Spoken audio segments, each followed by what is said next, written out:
आप? मैं ठीक हूँ, आप बताएं आप कैसी हैं? मैं भी ठीक। Thank you for your time Jyoti. हम स्टार्ट करते हैं आपके यहाँ की बिगिनिंग से। आप कैसे आए यहाँ पर? मैं यहाँ आई थी 2016 में। बेसिकली मेरी फैमिली यानी मेरे हस्बैंड यहाँ ऑलरेडी थे, but due to some issues उनके पेपर वर्क में, तो मैंने खुद से अपना जो है स्टडी वीज़ा लगाया किसी और कंट्री का, और मैं यहाँ खुद से आ गई। और मैं आई इस सोच के साथ कि बाहर जाते हैं तो बाहर की लाइफ तो बड़ी अच्छी होती है, और डेफ़िनेटली मैं पहली ही थी अपनी फैमिली से जो कभी अब्रॉड जा रही थी, क्योंकि हमारी फैमिली में ऐसा कभी हुआ नहीं था। बट जब मैं यहाँ आई तो मुझे तब जाके रियलाइज़ हुआ कि आप आ तो जाते हो, लेकिन यहाँ पर जो एक लाइफ शुरू होती है वो बिल्कुल डिफरेंट होती है, यानी कि आप जो अभी तक जी रहे थे उससे कहीं ज़्यादा डिफरेंट। और यहाँ के डेफ़िनेटली पेपर्स ना होने की वजह से मेरी यहाँ से जर्नी होती है स्टार्ट, और मैं अपने हस्बैंड के साथ ही रही। मेरी फैमिली सब कुछ यहीं पे ही 2016 के बाद सब शुरू हुआ, लेकिन यहीं से शुरू हुई मेरी जर्नी, यहीं से शुरू हुआ मेरा स्ट्रगल, क्योंकि मेरे पास ना तो फाइनेंशियली इतने अच्छे रिसोर्सेज थे, और सबसे बड़ी बात मैं थोड़ी सी नहीं ज़्यादा ही पैशनेट थी कि मैं बाहर जाके कुछ करूँ, मैं जॉब करूँ, मैं अच्छा अर्न करूँ, क्योंकि मैं पहले से भी टीचिंग में थी इन्वॉल्व। तो मुझे था कि मैं यहाँ आऊँगी, कुछ तो जॉब करूँगी, लाइक टीचिंग नहीं पर कुछ तो करूँगी, क्योंकि मुझे कहीं ना कहीं इंडिपेंडेंट रहना पसंद है। मैं किसी से कभी मांग कर नहीं ले सकती, चाहे वो मेरे हस्बैंड क्यों ना हो, मुझे वो चीज़ अच्छी नहीं लगती थी। बट यहाँ आने के बाद मुझे रियलाइज़ हुआ कि आप अगर फाइनेंशियली स्ट्रॉन्ग नहीं है चल जाएगा, लेकिन अगर आपके पास लैंग्वेज का स्किल नहीं है और ऊपर से आपके पास पेपर्स नहीं हैं, तो आपकी लाइफ जो है वो, शायद मैं मेरी बात से सब एग्री करेंगे, वो एक हेल के बराबर हो जाती है, जो कि मेरी हुई। आप जब यहाँ आती हैं, आपके सिर्फ हस्बैंड इधर थे फैमिली में, या और भी आपकी फैमिली मेम्बर्स थे इधर? वैसे फैमिली मेम्बर्स तो काफ़ी हैं, लेकिन आप कह सकते हैं कि ठीक है, एक कम्युनिटी से काफ़ी लोग थे।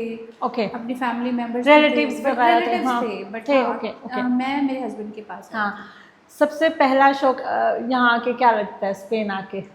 सबसे पहला शौक मुझे ये लगा कि मैं सोचती थी कि मैं एक पढ़ी लिखी लड़की हूँ और पैशनेट भी थी, और मुझे पढ़ने का शौक भी बहुत ज़्यादा था, तो मुझे लगता था कि मेरे जैसा इंसान कुछ तो कर लेगा।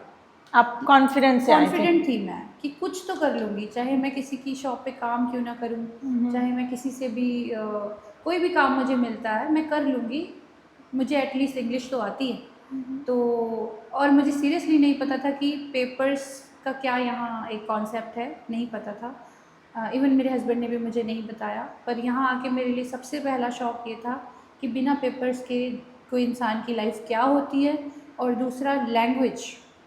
हाँ, थोड़ा सा एक्सप्लेन करें कि ये वाला भी पार्ट एक्सप्लेन करें, क्योंकि आज तक आई थिंक हमारी पॉडकास्ट पे इस पे हमने ज़्यादा बात नहीं कि बिना पेपर यहाँ रहना किस किस मुश्किलात से गुजरते हैं। बिना पेपर्स के आपको पता ही होगा कि हमारे यहाँ बहुत लोग रहते हैं। जब मैं आई थी स्पेशली मैंने नहीं देखा था कि उस वक्त में लड़कियाँ तो नहीं आती थी, ठीक है, लड़के आते थे, जेंट्स आते थे, और मोस्टली जितनी भी लेडीज़ आई हैं वो अपने हस्बैंड के बिहाफ पे पेपर्स के साथ आई हैं। तो आई थिंक इवन मैं ही अपनी कम्युनिटी में कह लो या अपने एरिया में या अपने आसपास में शायद वो पहली थी जिसने ये एक स्टेप लिया था कि वो खुद से आ गई यहाँ पे, जिसकी वजह से मुझे यहाँ आके जो शौक़ लगा कि मैं पढ़ी लिखी होने के बावजूद, लिटरली कह रही हूँ, मुझे लगा कि मैं एक जाहिल गवार हूँ। मुझे ये फीलिंग आई, क्योंकि मैं इंग्लिश में बात कर सकती थी पर सामने वाला नहीं कर सकता था। मैं किसी को समझाना चाहती थी पर नहीं समझा सकती थी, क्योंकि मैंने आपको कहा कि मुझे बोलने का शौक़ है, और जब मैं बोल ही नहीं पा रही हूँ तो आई वॉज लाइक कि मैं घुट रही हूँ अंदर से। ना मैं काम कर सकती हूँ, ना मैं किसी से बात कर सकती हूँ, ना मैं किसी को अपनी तकलीफ़ बता सकती हूँ, ना मैं कहीं अकेले जा सकती हूँ, और सबसे बड़ी बात मैं इंडिपेंडेंट ही नहीं हूँ। तो सबसे बड़ी आपकी जो एक कह लीजिए ना पावर होती है, बहुत सारी लेडीज़ होती हैं जो थोड़ा सा लाइक इतना पैशनेट नहीं होती कि ठीक है करेंगे काम आगे जाके देखेंगे, बट आई वाज लाइक कि मेरे को तो करना है। आप तो उसी माइंड से आई थी ना कि जाके करना है कि कुछ। मैं यहाँ आके कुछ करूँगी, मेरे हस्बैंड को भी एक सपोर्ट मिलेगा, और मैं क्यों किसी पर बोझ बनूँ। फिर कब और कैसे आप लैंग्वेज सीखना शुरू करती हैं स्पेनिश सबसे पहले खुद के लिए? मैंने लैंग्वेज किसी पर्पस से तो नहीं सीखी थी, पर मुझे ये ज़रूर कुछ ही दिनों में समझ में आ गया था कि मैं यहाँ पर रह नहीं पाऊँगी अगर मैं बोल नहीं पाऊँगी तो मैंने अपने हस्बैंड को कहा कि मैं घर पे अकेले होती हूँ, आप काम पे चले जाते हो, मुझे मेरा मन नहीं लगता है, मैं कैसे यहाँ लोगों के साथ इंटीग्रेट करूँ, मुझे नहीं समझ में आ रहा है। तो उन्होंने मेरे कहने पे मुझे स्कूल लगाया। इवन उस मोमेंट पे, जैसे कि आपको पता है यहाँ बहुत सारे पब्लिक स्कूल्स फ्री होते हैं, बट उस मोमेंट पे अनफॉर्चुनेटली मुझे एडमिशन नहीं मिल पा रहा था क्योंकि वो टाइम नहीं था। तो मैंने अपने हस्बैंड को बहुत ज़्यादा परेशान कर दिया ये कह के कि मुझे या तो आप स्कूल में डालो, नहीं तो मुझे इंडिया भेज दो, मैं नहीं आ रहूँगी क्योंकि मैं नहीं रह सकती। तो उन्होंने बोला कि ठीक है कोई दिक्कत नहीं है, मैं करता हूँ। उन्होंने मेरी ज़िद पे मुझे एक बहुत अच्छे स्कूल में डाला और एक अच्छी प्राइवेट एकेडमी में डाला और उन्होंने मुझे 2 मंथ्स वहाँ लैंग्वेज सिखाई। और even I would like to say कि हमारी कम्युनिटी बहुत सोचती है क्योंकि वो बहुत लिमिटेड कमाती है, मेरे हस्बैंड भी बहुत लिमिटेड कमाते थे, पर सिर्फ मेरी ज़िद की वजह से उन्होंने मुझे उस स्कूल में डाला एंड 400 to 500 यूरोज़ उन्होंने पर मंथ पे किया मेरे लिए, क्योंकि उनको एक चीज़ मुझ में ज़रूर दिखती थी कि ये कुछ करने वाली लड़की है, इसलिए उन्होंने मुझे मना नहीं किया। उन्होंने मुझे ये नहीं कहा कि यहाँ पे सब लोग ऐसे पढ़ते हैं, तू क्यों पढ़ेगी ऐसे, नहीं। उस इंसान ने कहा कि आई नो तुम कुछ करोगी, पर उनको ये नहीं पता था कि लैंग्वेज भी इतनी जल्दी कवर कर लेगी। पर 2 मंथ्स के बाद ही सेड कि अभी मुझसे नहीं हो पाएगा, मैंने चलो तुम्हारे लिए इतना कर दिया कि तुम अब कहीं काम कर सकती हो, इंटरैक्ट कर सकती हो, इवन आई वॉज हैप्पी। हाँ, और आपको उन 2 मंथ्स में डिफरेंस फील हुआ? मैंने 2 मंथ्स में अपना बेसिक क्लियर कर लिया, मैंने 2 लेवल्स कर लिए और मैं अब अपना कहीं भी काम कर सकती थी। ओके। मैंने मतलब बहुत डेडिकेशन से स्टडी की और वहाँ पर भी उन्होंने बहुत अच्छा पढ़ाया। बस उसके बाद से इवन हमारे जो फाइनेंशियल स्टेटस था वो वर्स्ट होने लग गया, तो दैट्स वाई वहाँ पर ही छोड़ना पड़ा। इवन मैं नहीं छोड़ना चाहती थी, but I was somewhere satisfied कि चले कि बेसिक चलो तो शुरू। बेसिक ही आ गया, कम से कम मैं अब ऐसी तो नहीं हूँ कि मेरे हस्बैंड मुझे बाहर लेके जाएं और मैं उनका मुंह देखती रहती हूँ कि ये लोग क्या बोल रहे हैं। तो वो चीज़ मेरे हस्बैंड ने मेरे लिए की और आई वुड से कि उनके अगर वो ना करते तो आज मैं यहाँ ना होती, मैं ना होती, क्योंकि मैं भी किसी सरकारी स्कूल में जाके पढ़ लेती, शायद जो काम मैंने 2 महीने में किया मैं 2 साल में करती, हो सकता मेरा मोटिवेशन डाउन हो जाता और मैं आगे पढ़ना ना चाहती। पर उनके इस एफर्ट ने मेरे लिए मेरी लाइफ बना दी। फिर उसके बाद आपने फिर क्या चेंज देखा अपने खुद में भी? जैसे आप बता रहे हैं कि आप तो बिल्कुल वापस जाने का भी सोच बिल्कुल रही थी बिल्कुल ना? मेरे बैक पैक थे। हाँ। मैंने उनको बोला कि मैं नहीं रह सकती यहाँ पे, क्योंकि फाइनेंशियली मैंने बोला कि बहुत प्रॉब्लम्स होने लग गई थी, और जब फाइनेंशियली प्रॉब्लम्स होती हैं तो रिलेशंस में भी होती हैं, और जो इंसान अकेला कर रहा होता है वो कहीं ना कहीं बहुत फ्रस्ट्रेट हो रहा होता है। बट थैंक्स टू गॉड कि मेरे हस्बैंड जो हैं वो बहुत ज़्यादा काम माइंडेड है और मैं बहुत ज़्यादा गुस्सा करती थी, वो फिर भी मेरी बात सुन लेते थे और फिर मुझे कहते थे कि देखो इतना इजी नहीं होता। मैं यही बोलती थी कि आपने मुझे पहले क्यों नहीं बताया कि यहाँ की लाइफ ऐसी होती है, मैं नहीं आती यहाँ पे। बट वो कहते कि मुझे नहीं पता था कि तुम इतनी पैशनेट हो कि तुम मतलब आते ही तुम्हें कुछ करना है। यहाँ पर और भी लेडीज़ आती हैं, वो दे टेक टाइम, समझती हैं चीज़ों को, अंडरस्टैंड करती हैं, पर तुम एक दिन में क्या कर लोगी। पर मैंने उनको बोला कि वो एक दिन तब आएगा जब मैं आज कुछ करूँगी। तो उन्होंने मतलब मुझे हमेशा ही सपोर्ट किया है। लैंग्वेज भी मैंने आपको बताया मैंने बेसिक ही सीखी थी, उससे आगे मैं सीख भी नहीं पाई।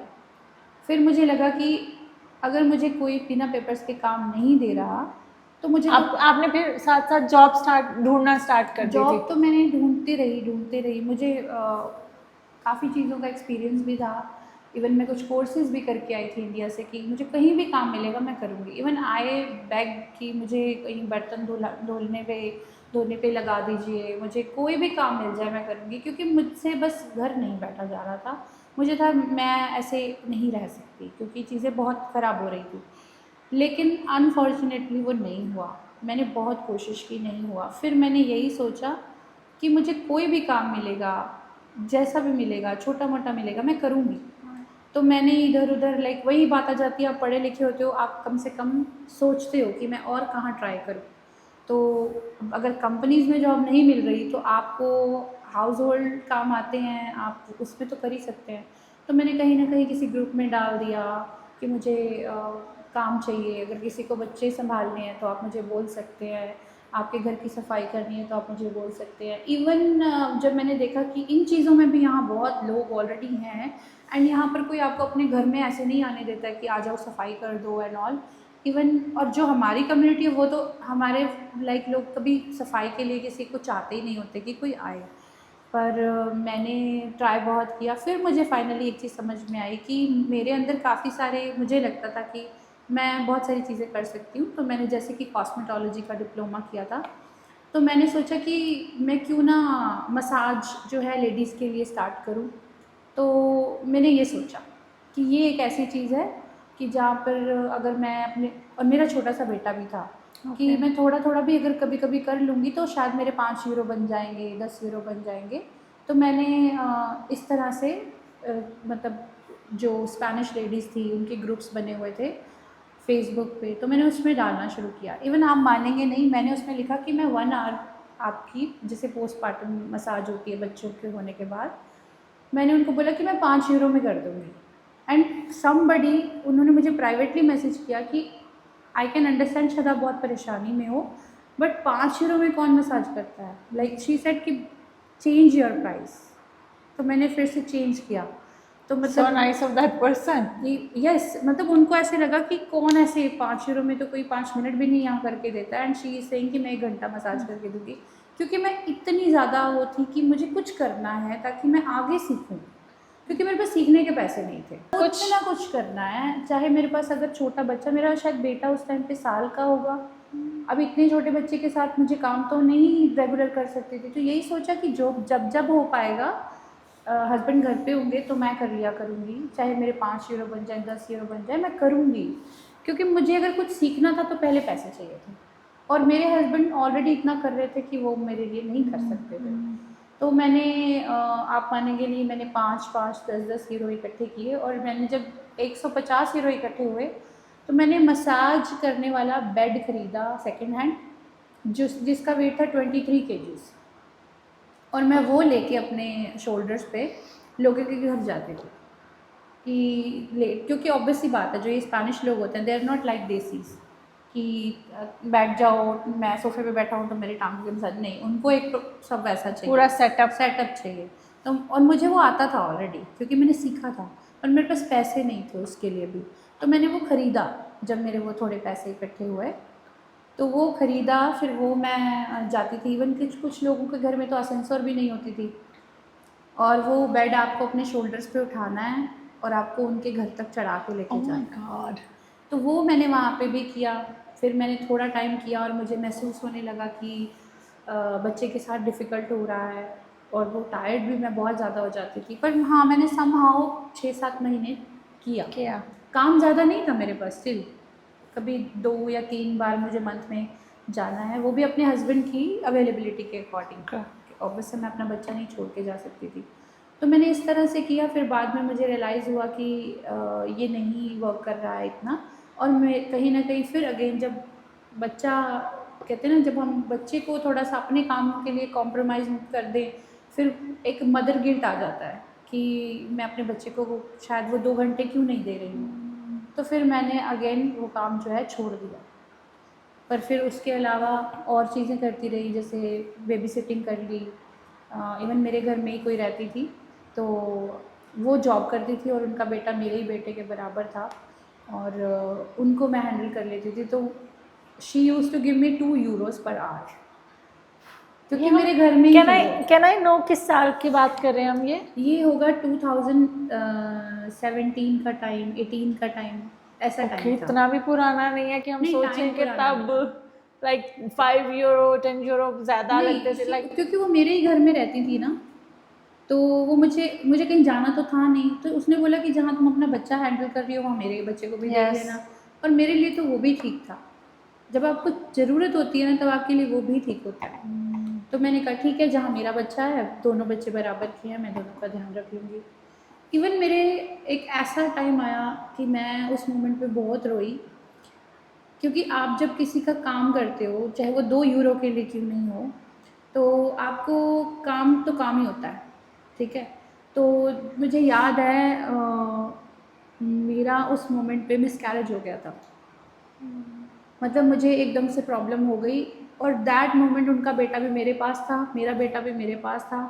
और मैं, मेरे हस्बैंड ऑलरेडी जैसे जॉब पे थे, तो मैंने उनको कॉल किया कि आप जल्दी आ जाएं। तो मेरे हस्बैंड कहते एकदम से काम से निकलना ऐसे इजी नहीं होता। मतलब उस मोमेंट पे ना मैं ये सोच रही थी कि मैं इस 2 यूरो के लिए इस सिचुएशन में यहाँ बैठी हूँ और मुझे इतनी प्रॉब्लम हो रही है, और ना तो मैं अपना बच्चा छोड़ के जा सकती हूँ, ना मैं किसी और का बच्चा छोड़ के जा सकती हूँ। वहाँ मुझे ऐसे रियलाइज़ हुआ कि मैंने यहाँ आके बहुत बड़ी गलती कर दी। वो टाइम जो था वो मुझे आज भी नहीं भूलता, क्योंकि आप ठीक नहीं हो, आप परेशान हो, लेकिन आपको काम करना है।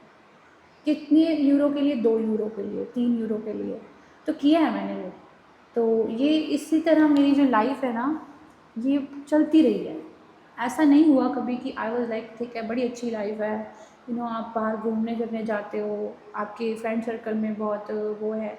नहीं, मुझे नहीं लगता कि आज मुझे यहाँ 10 साल होने को आ गए हैं कि मैंने अभी तक बार्सिलोना में सग्रादा फैमिलिया तक नहीं देखा है। मैंने कुछ नहीं देखा, क्योंकि मेरे लिए लाइफ वो नहीं थी कभी भी कि मैं एंजॉय करूं, या मैं अपने हस्बैंड को कहूँगी मुझे नहीं पता, मुझे तो संडे को यहाँ लेके जाओ, क्योंकि मैं ऐसी थी ही नहीं। मेरे लिए सबसे ज़्यादा चीज़ मायने रखती थी काम, कि काम करना है, अर्निंग होनी चाहिए। अभी के लिए यही चाहिए था उस मोमेंट पे। नाम नहीं था मुझे कि मुझे नाम चाहिए, मेरा सिर्फ मेरे पास काम हो, मुझे पैसे मांगने नहीं है, बस इसी चीज़ को मैंने शुरू से अपने माइंड में रखा। थैंक ऐसी यू। बहुत सारी हाँ चीज़ें थी। नहीं, thank you so much for sharing this, because you have to be very brave to be able to share all this. Thank you. और मैं ये जानना चाहूँगी कि ये माइंडसेट कहाँ से आता है? ये माइंडसेट सच बताऊँ मुझे ज़्यादा सोचने की ज़रूरत नहीं है, ये मेरी मदर से आता है। क्योंकि मेरी जर्नी यहाँ आकर डिफ़िकल्ट नहीं हुई थी, मेरी जर्नी मेरे पैदा होने से डिफ़िकल्ट हो गई थी। क्योंकि I was a girl child, तो कोई चाहता नहीं था कि मैं मतलब गर्ल आती घर में। तो मेरे वहाँ से पैदा होने से ही प्रॉब्लम शुरू हो गई थी। शायद मैं तो अपनी मम्मा को भी कहती थी कि कुछ बच्चे ना माँ बाप के लिए बोझ होते हैं, शायद मैं उनमें से एक हूँ। बट मेरे मम्मा मुझसे कहते थे कि मेरे बच्चे मेरी शान बनेंगे एक दिन। और इवन मेरे मम्मा ने भी शुरू से ही स्टिचिंग की है, सिलाई करके हम अपने 4 बच्चों को बड़ा किया है। और पापा थोड़े से कह लीजिए कि स्ट्रिक्ट थे, थोड़े से नहीं कहूँगी, बहुत ज़्यादा स्ट्रिक्ट थे, जिसकी वजह से इवन हमने अपना बचपन भी नहीं एंजॉय किया। वी यूज़ टू सी कि आज घर में लड़ाई हो रही है, आज मम्मा को मार रहे हैं पापा, आज पता नहीं खाना बनेगा घर में कि नहीं बनेगा, और इतनी चीज़ें थी कि वो चल रहा था। तो ये माइंडसेट तभी बन चुका था। ओके। शायद अपनी मम्मा को देख के, शायद अपने माहौल को देख के, शायद ये देख के कि लड़की होना ही गलत बात होती है। तो इसीलिए शायद वो ज़िद्दपना जो था ना मेरे अंदर, वो इन चीज़ों की वजह से भी था। आप घर में बड़े हैं बहन भाई में? नहीं, मैं थर्ड चाइल्ड हूँ। पहले मेरे दीदी हैं, फिर मेरा ब्रदर है, फिर मैं और मेरा छोटा ब्रदर। लेकिन मैं सच में एक चीज़ सबको बोलना भी चाहूँगी यहाँ पे, मैं शायद तीसरा बच्चा थी, दैट्स वाई मैंने इतने गट्स दिखाए, या मैं हमेशा से चाहती थी जो करना मैंने वो करने की कोशिश की है। बट जो बड़े बच्चे होते हैं ना, वो आपसे भी ज़्यादा सफ़र करते हैं, और वो मैंने हमेशा अपने दीदी के अंदर देखा। उनके अंदर एक डर देखा, कभी ना किसी चीज़ की चाहत उनको होती थी, वो कहती थी कि ठीक है, डरती इतना थी कि लाइक कहते हैं ना कि आप वैसे ही उनकी तरफ देखेंगे वो डर जाएंगी, क्योंकि आपने ऐसा घर में माहौल देखा था। तो वो जर्नी वहाँ से शुरू होती है कि मुझे था कि ये जो मेरे साथ हुआ, कि मेरे लड़की होने पे इतना प्रॉब्लम है सबको, क्योंकि मेरे पापा तो मुझे देखने भी नहीं आए थे जब मैं हुई थी।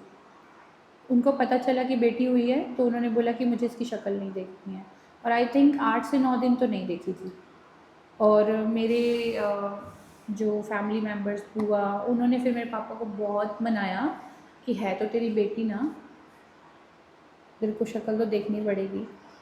और मेरे पापा नहीं चाहते थे उस मोमेंट पे कि बेटी क्यों हुई है। और उसके बाद भी बहुत सारी चीज़ें आई एम हुई। So sorry. तो उसने आपको आज जो ज्योति है वो बना दिया स्ट्रॉन्ग के भाई। बिल्कुल, मुझे इतना स्ट्रॉन्ग बना दिया आज कि शायद मैं इतनी बनना नहीं चाहती थी। मतलब आज मैं स्ट्रॉन्ग हूँ, शायद मुझे देख के लोग इंस्पायर भी होते होंगे, लेकिन डीप इनसाइड आई मैं कि मैंने कितना सफ़र किया है। क्योंकि जब आप मेरी लाइफ में अगर कुछ अच्छा था ना, वो मेरी मदर थी, बस सिर्फ मेरी मदर थी। ऐसे होता है ना कि आपको आज आप घर पे बैठे हो, आपको नहीं पता कि अभी क्या हो जाएगा। लाइक ऐसा माहौल नहीं था कि हम वो एक हैप्पी फैमिली थे, बेशक पैसा नहीं था but we were happy family, वो नहीं था।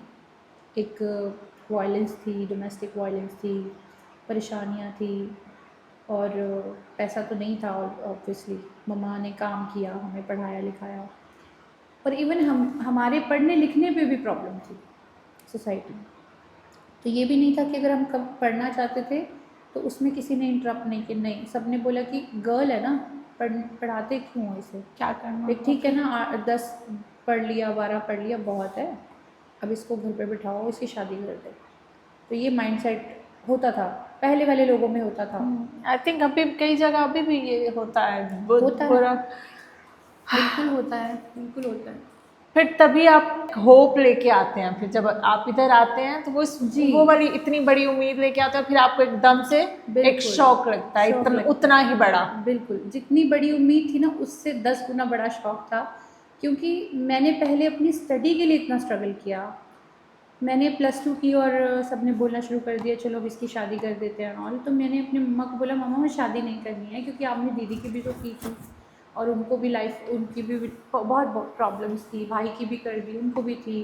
तो मैंने कहा कि देखो ये ना पढ़े नहीं ना अच्छे से, इसलिए इनको प्रॉब्लम आती है, अगर मैं एजुकेटेड हो जाऊँगी ना तो चीज़ें बदल सकती हैं। तो मम्मा कहते कि तू पढ़, पर पापा कहते कि नहीं पढ़ेगी।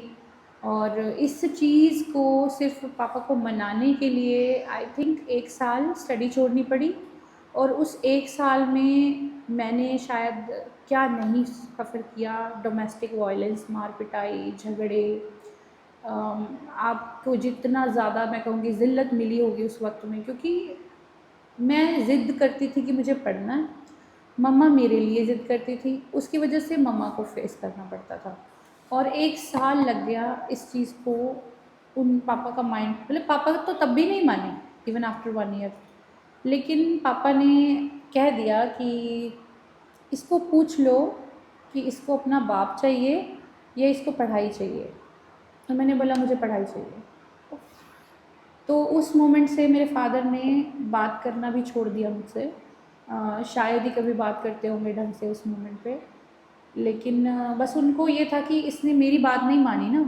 अब कसूर उनका भी नहीं था, मैं आज शायद मैं अपने फादर को अंडरस्टैंड कर पाती हूँ।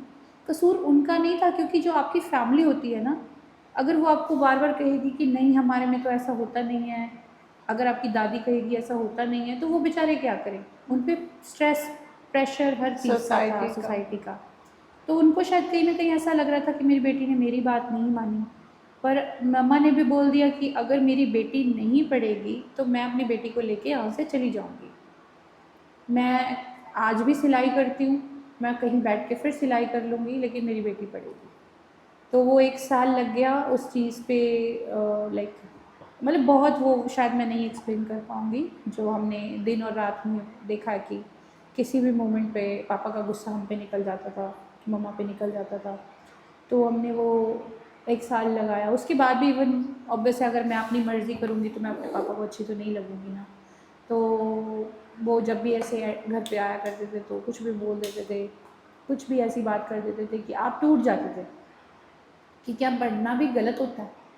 मतलब दुनिया कहती है कि हमारे बच्चे पढ़ें और कुछ बन जाएँ, और दूसरी तरफ मेरी फैमिली में पापा थे कि जो नहीं चाहते थे ऐसा हो, बट मैंने वो ज़िद नहीं छोड़ी, मेरी मम्मा ने मुझे पढ़ाया। उस वजह से हमारी जो आपस में कह लीजिए कि रिलेशंस में भी फ़र्क तो पड़ा ही। पर हाँ, धीरे धीरे इवन मैं इतना अच्छा पढ़ती थी कि मैं शायद अपनी लाइफ में कभी सेकंड भी नहीं आई। मैं फ़र्स्ट ही आती थी क्लास में, मैंने यूनिवर्सिटी में भी टॉप किया था, मैंने मास्टर्स में भी गोल्ड मेडल लिया है। तो मतलब मैं ये चाहती थी कि मेरे पापा मुझ पे प्राउड करें, मैं उनको हुआ इतना कभी करके ऐसे? दिखाऊँ। हुआ कभी ऐसे?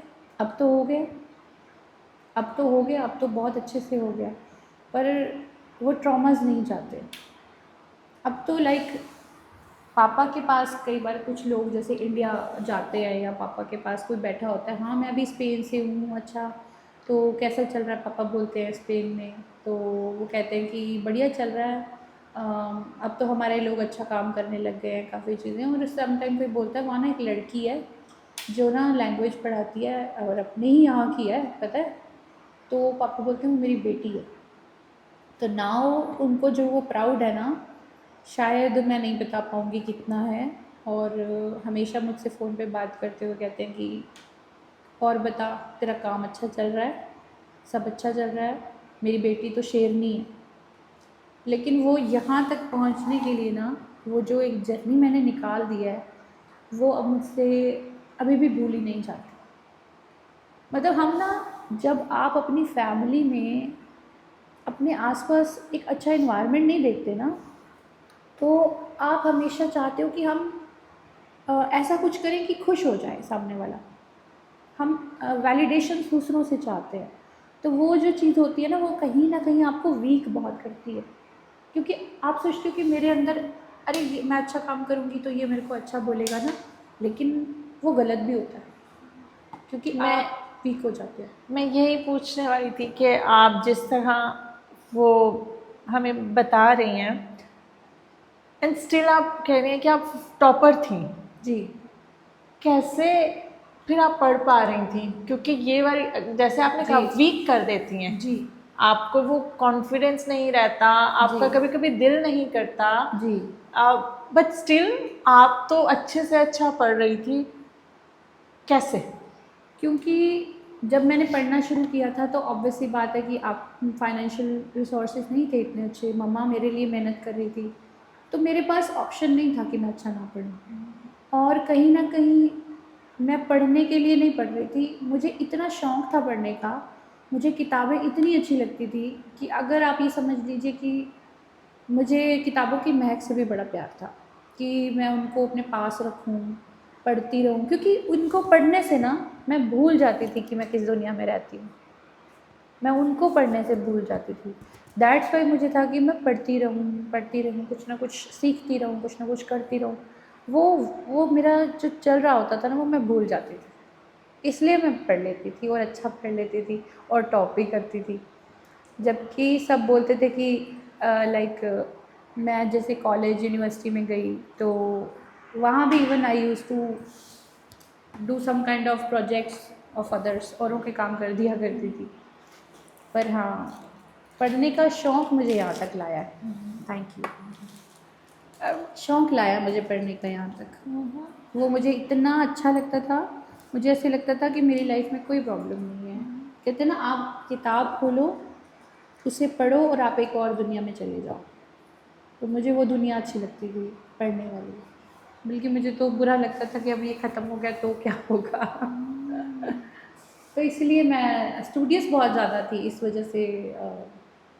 और मैं कहीं ना कहीं वैलिडेशन भी चाहती थी कि अगर मैं अच्छा पढ़ूंगी शायद मेरे पापा का उनको माइंडसेट पता बदल जाए, इसलिए भी पढ़ती थी। आई अब समझ में आती है कि किस तरह जब आप यहाँ भी आई, जब आपने तब भी स्ट्रगल्स देखी तो आप रुकी नहीं, क्योंकि बिल्कुल। आपने ऑलरेडी वो देखा हुआ था कि ठीक है बिल्कुल। चलता है, बट जो मुझे आगे बढ़ना है वो बढ़ना ही है। हाँ चाहे वो आप 23 kgs का बेड उठा के कहीं जा रही हैं, घर बैठ के अपने मिसकैरेज के मोमेंट पे आपको वेट करना पड़ा, बिकॉज लेकिन आपने non stop, now I understand कि वो कहाँ से आ रहा है, क्या वो तो आप तो बहुत पहले से स्टार्ट हो गया था ये स्ट्रॉन्ग माइंड। बिल्कुल बिल्कुल। फिर किस तरह ये वाला पाथ बनता है, कहाँ से स्टार्ट होता है? जैसे मैंने आपको बताया कि मैंने स्कूल तो सिर्फ 2 मंथ्स के लिए ही किया था, और अगर कहीं ना कहीं मैं काम कर रही थी तो उसका भी कोई पर्पस था, उसका पर्पस यही था कि मुझे पढ़ना है। अब यहाँ आके आप ऐसे तो जाके स्कूल या कॉलेज में एडमिशन ले नहीं सकते हैं, तो वो तो पॉसिबल नहीं था। यहाँ पढ़ने के लिए बचा क्या, लैंग्वेज। और कहीं ना कहीं मुझे यही लगता था कि कम्युनिकेशन ही आपकी सबसे बड़ी पावर होती है, क्योंकि मैं उसी फील्ड से आती हूँ जहाँ पर आपको बोलना है, तो बिज़नेस फील्ड से थी मैं। तो मुझे था कि और नहीं तो मुझे इतना अच्छा हो जाना है कि मुझे यहाँ पर कोई कह ना पाए कि इतनी पढ़ी लिखी लड़की होने के बावजूद इसको कुछ आता तो है नहीं, और जो कि हुआ मेरे साथ, क्योंकि मैं इतनी पढ़ी लिखी थी, मेरा न्यूज़पेपर्स में फ़ोटो आता था, मेरे स्कूल में कॉलेज में मेरी फ़ोटोज़ लगती थी। तो जब इवन मेरी शादी भी हुई ना, तो हमारे रिलेटिव्स कहते थे इतनी पढ़ी लिखी लड़की लाने की क्या ज़रूरत थी, लाइक कि तुम्हें पता है ऐसी लड़कियाँ मतलब घर के कामों में अच्छी नहीं होती हैं एंड ऑल, जो भी उनका पर्सपेक्टिव था। तो जब मैं यहाँ आ गई और जब मैंने ये सब स्ट्रगल देखना शुरू किया, तब उन्हीं लोगों की ये वर्डिंग्स थी, इतनी पढ़ी लिखी लड़की लाने का तुझे क्या फ़ायदा हुआ, आके तो बोझ ही बन गई है ना। तो वो चीज़ मुझे बुरी लगने लग गई थी कि ये मैं नहीं हूँ जिसे जो काम नहीं करना चाहती, ये मेरे हालात हैं जो मुझे अभी तक काम मिल नहीं रहा है। और वो कहते थे देखो हम कितने अच्छे हैं ना, पढ़े लिखे भी नहीं हैं, बर्तन धो के भी पैसे कमा लेते हैं, ये कैसी पढ़ी लिखी, इसको तो कोई काम ही नहीं मिल रहा। बट ये आपके हाथ में नहीं होता है। तो मुझे वहाँ से ये महसूस हुआ कि मैं तो ज़ीरो हूँ, बल्कि मेरा कॉन्फिडेंस ज़ीरो होना शुरू हो गया था। मैं इतना ज़्यादा, जो इंसान बोलने वाला हो, और मेरा मन इतना घुटता था कि मैं बस रोती थी पर बोल नहीं पाती थी कि मुझे क्या प्रॉब्लम हो रही है। मैं बहुत ज़्यादा सफ़र करने लग गई थी। तो मुझे ये होता था कि अगर आज मेरे पास 20 यूरोज़ होंगे ना, तो मैं एक स्पेनिश का लेसन सीख लूँगी किसी टीचर से। तो मैंने वो पैसे इसलिए जोड़े कि अगर आज मेरे पास 15 यूरोज़ होते हैं और अगर मुझे कोई नेटिव 1 आवर की क्लास देगा, तो मैं उससे वो 1 घंटे के लिए मेरे पास पैसे हैं। तो इसलिए मैं ये छोटे छोटे काम करती थी कि मुझे लैंग्वेज सीखनी है। पर आप तभी भी यानी कि लैंग्वेज ही सीख रही थी कि जी, चलो इतना 15 है तो मैं 1 घंटे की ले लूँ बस। हाँ हाँ, इसी वजह से शायद मुझे इतने साल लगे, क्योंकि मेरे पास हर मंथ पैसे नहीं थे 15 यूरो या 20 यूरो।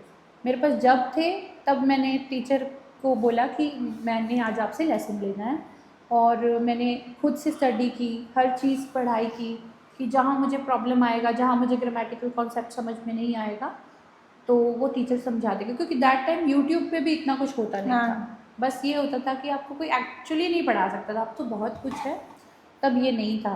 तो मैं सिर्फ इसलिए पैसे कमाने की कोशिश, ऐसा नहीं है मैंने उस 15-20 यूरो को अपने हस्बैंड को दिया, नो, नहीं मतलब ऐसा नहीं आप किया कहीं कि जाके मैंने कुछ कमाया और खाने अभी चले हेल्प जाएं, किया ऐसे उनका। नहीं किया कि चले आओ मैं थोड़ा सा एंजॉय कर रहा था। नेवर एवर मैंने कभी कपड़ा खरीदना नहीं, मैंने कभी बाहर खाना नहीं खाया, मैंने कभी अपने हस्बैंड को नहीं बोला कि आप मुझे आज बाहर डिनर करा दें, शायद मैंने कुछ भी नहीं किया। मैंने ये भी नहीं कहा चले पार्क के गोयल ले जाएं मुझे, वहाँ तो टिकट नहीं लगती है, क्योंकि मन ही नहीं था। जब आप इतने परेशान होते हो ना, आपको घूमने का दिल नहीं करता है, खाने का दिल, खर्चने का दिल नहीं करता है। बस मुझे ये दिखता था, मुझे जो चीज़ सुकून देती है वो थी सीखना, वो मुझे सुकून देता था, और उस सुकून के लिए मैं सब कर रही थी। पर मुझे नहीं पता था कि मेरी ये चीज़ें मुझे यहाँ ले आएंगी, क्योंकि दैट टाइम ऑल्सो मेरा कौन सा माइंडसेट था, मुझे टीचर बनना है। मैं टीचिंग के लिए रेडी थी तब भी, पर मैं इंग्लिश टीचर बनना चाहती थी और मैं उसके लिए स्टडी कर रही थी। फिर कैसे स्टार्ट हुआ आपका स्पेनिश टीचिंग? स्पेनिश टीचिंग ऐसे हुआ कि जैसे मैंने आपको बताया कि मैंने बेसिक सीख चुकी थी और बीच बीच में धीरे धीरे पढ़ती रहती थी, पर और आई थिंक दैट टाइम भी 5 साल 4.5 साल तो निकल ही गए थे। फिर मुझे ऐसे लगा, मुझे एक मेरी फ्रेंड थी, वो इंग्लिश टीच किया करती थी, उन्होंने मुझे बोला कि तुम ऐसा करो कि तुम्हें बेसिक आता है ना। तो मैंने बोला हाँ। तो शी सेड कि चलो मैं ना तुम्हें एक रेफरेंस दे रही हूँ, उनके ना बच्चे इंग्लैंड रहते हैं और उनको स्पेनिश सीखना है, कि तुम उनको सिखाओगी, like they will give you like 500 to 600 rupees per hour. तो मैंने बोला हाँ ठीक है ना, घर पे रहती हूँ तो इतना तो कर ही सकती हूँ, और मैंने उनको पढ़ाना शुरू कर दिया। पढ़ाती तो वीक में 2 बार ही थी, पर मुझे ना उस टाइम समझ में आया कि मैं तो इसमें अच्छी हूँ। मतलब मैंने तो अपने माइंड में ये नहीं सोचा कि मैं कोई स्पेनिश टीचर बन जाऊंगी, क्योंकि मैं ना तो यहाँ बॉर्न हुई हूँ, ना मेरे पास और कोई आप खुद भी environment सीख था, रही थी? और ना मैंने कभी किसी से प्रैक्टिस की थी, ना मेरी कोई इतने स्किल्स अच्छे थे कि हाँ मैं इतना अच्छा बोलती हूँ कि मैं कहीं बोलूँ तो लोग कहेंगे वाह क्या टीचर, ऐसा भी नहीं था। मुझे लगा कि मैं इनको पढ़ाती हूँ ना तो इनको बहुत अच्छे से समझ आ रहा है। उनके पेरेंट्स बहुत खुश थे, उन्होंने मुझे और क्लासेस दी, उनके प्रोजेक्ट्स हुए, तो मुझे ये चीज़ महसूस हो गई कि मैं इसमें अच्छी हूँ। और फिर एक दिन आता है कि बैठे बैठे दिमाग में एक बात आई कि हम लोग लैंग्वेज क्यों नहीं सीखते, लाइक मैंने जैसे सीखा किसी और ने क्यों नहीं सीखा ऐसे। शायद पैसे प्रॉब्लम थी जैसे मेरे लिए प्रॉब्लम थी। फिर मैंने एक, अब कह लीजिए कि एक आइडिया आया और मैंने सोचा चलो एक काम करते हैं। एक फ़ेसबुक का पेज देखा जहाँ पर हमारी कम्युनिटी थी। मैंने उसमें मैसेज डाल दिया कि मैं बेसिक लैंग्वेज सिखा सकती हूँ, अगर किसी को सीखना है तो बता देना। और मुझे विदिन 2 आवर्स 4 लोगों का मैसेज आ जाता है कि हमें सीखना है, हमें सीखना है। और मैंने उनको कहा ठीक है मैं आपको डेमो क्लास दूँगी, आप देखिए। उनको मेरी क्लास बहुत पसंद आई और उन्होंने मेरे साथ पढ़ना शुरू कर दिया। वो यहीं पे थे? यहीं पे थे। हाँ, जी। आप ऑनलाइन स्टार्ट किया था? जी, ओके। जी, ऑनलाइन से ही स्टार्ट किया था। उन 4 बच्चों से मेरा और हौसला बढ़ा। फिर मुझे किसी ने ये बोला कि अगर तुम लैंग्वेज पढ़ा सकती हो, फिर तो क्या नेशनैलिटी नहीं करा सकती? और आप सच मानेंगे मुझे अभी यही नहीं पता था कि नेशनैलिटी लैंग्वेज का ही एग्ज़ाम है।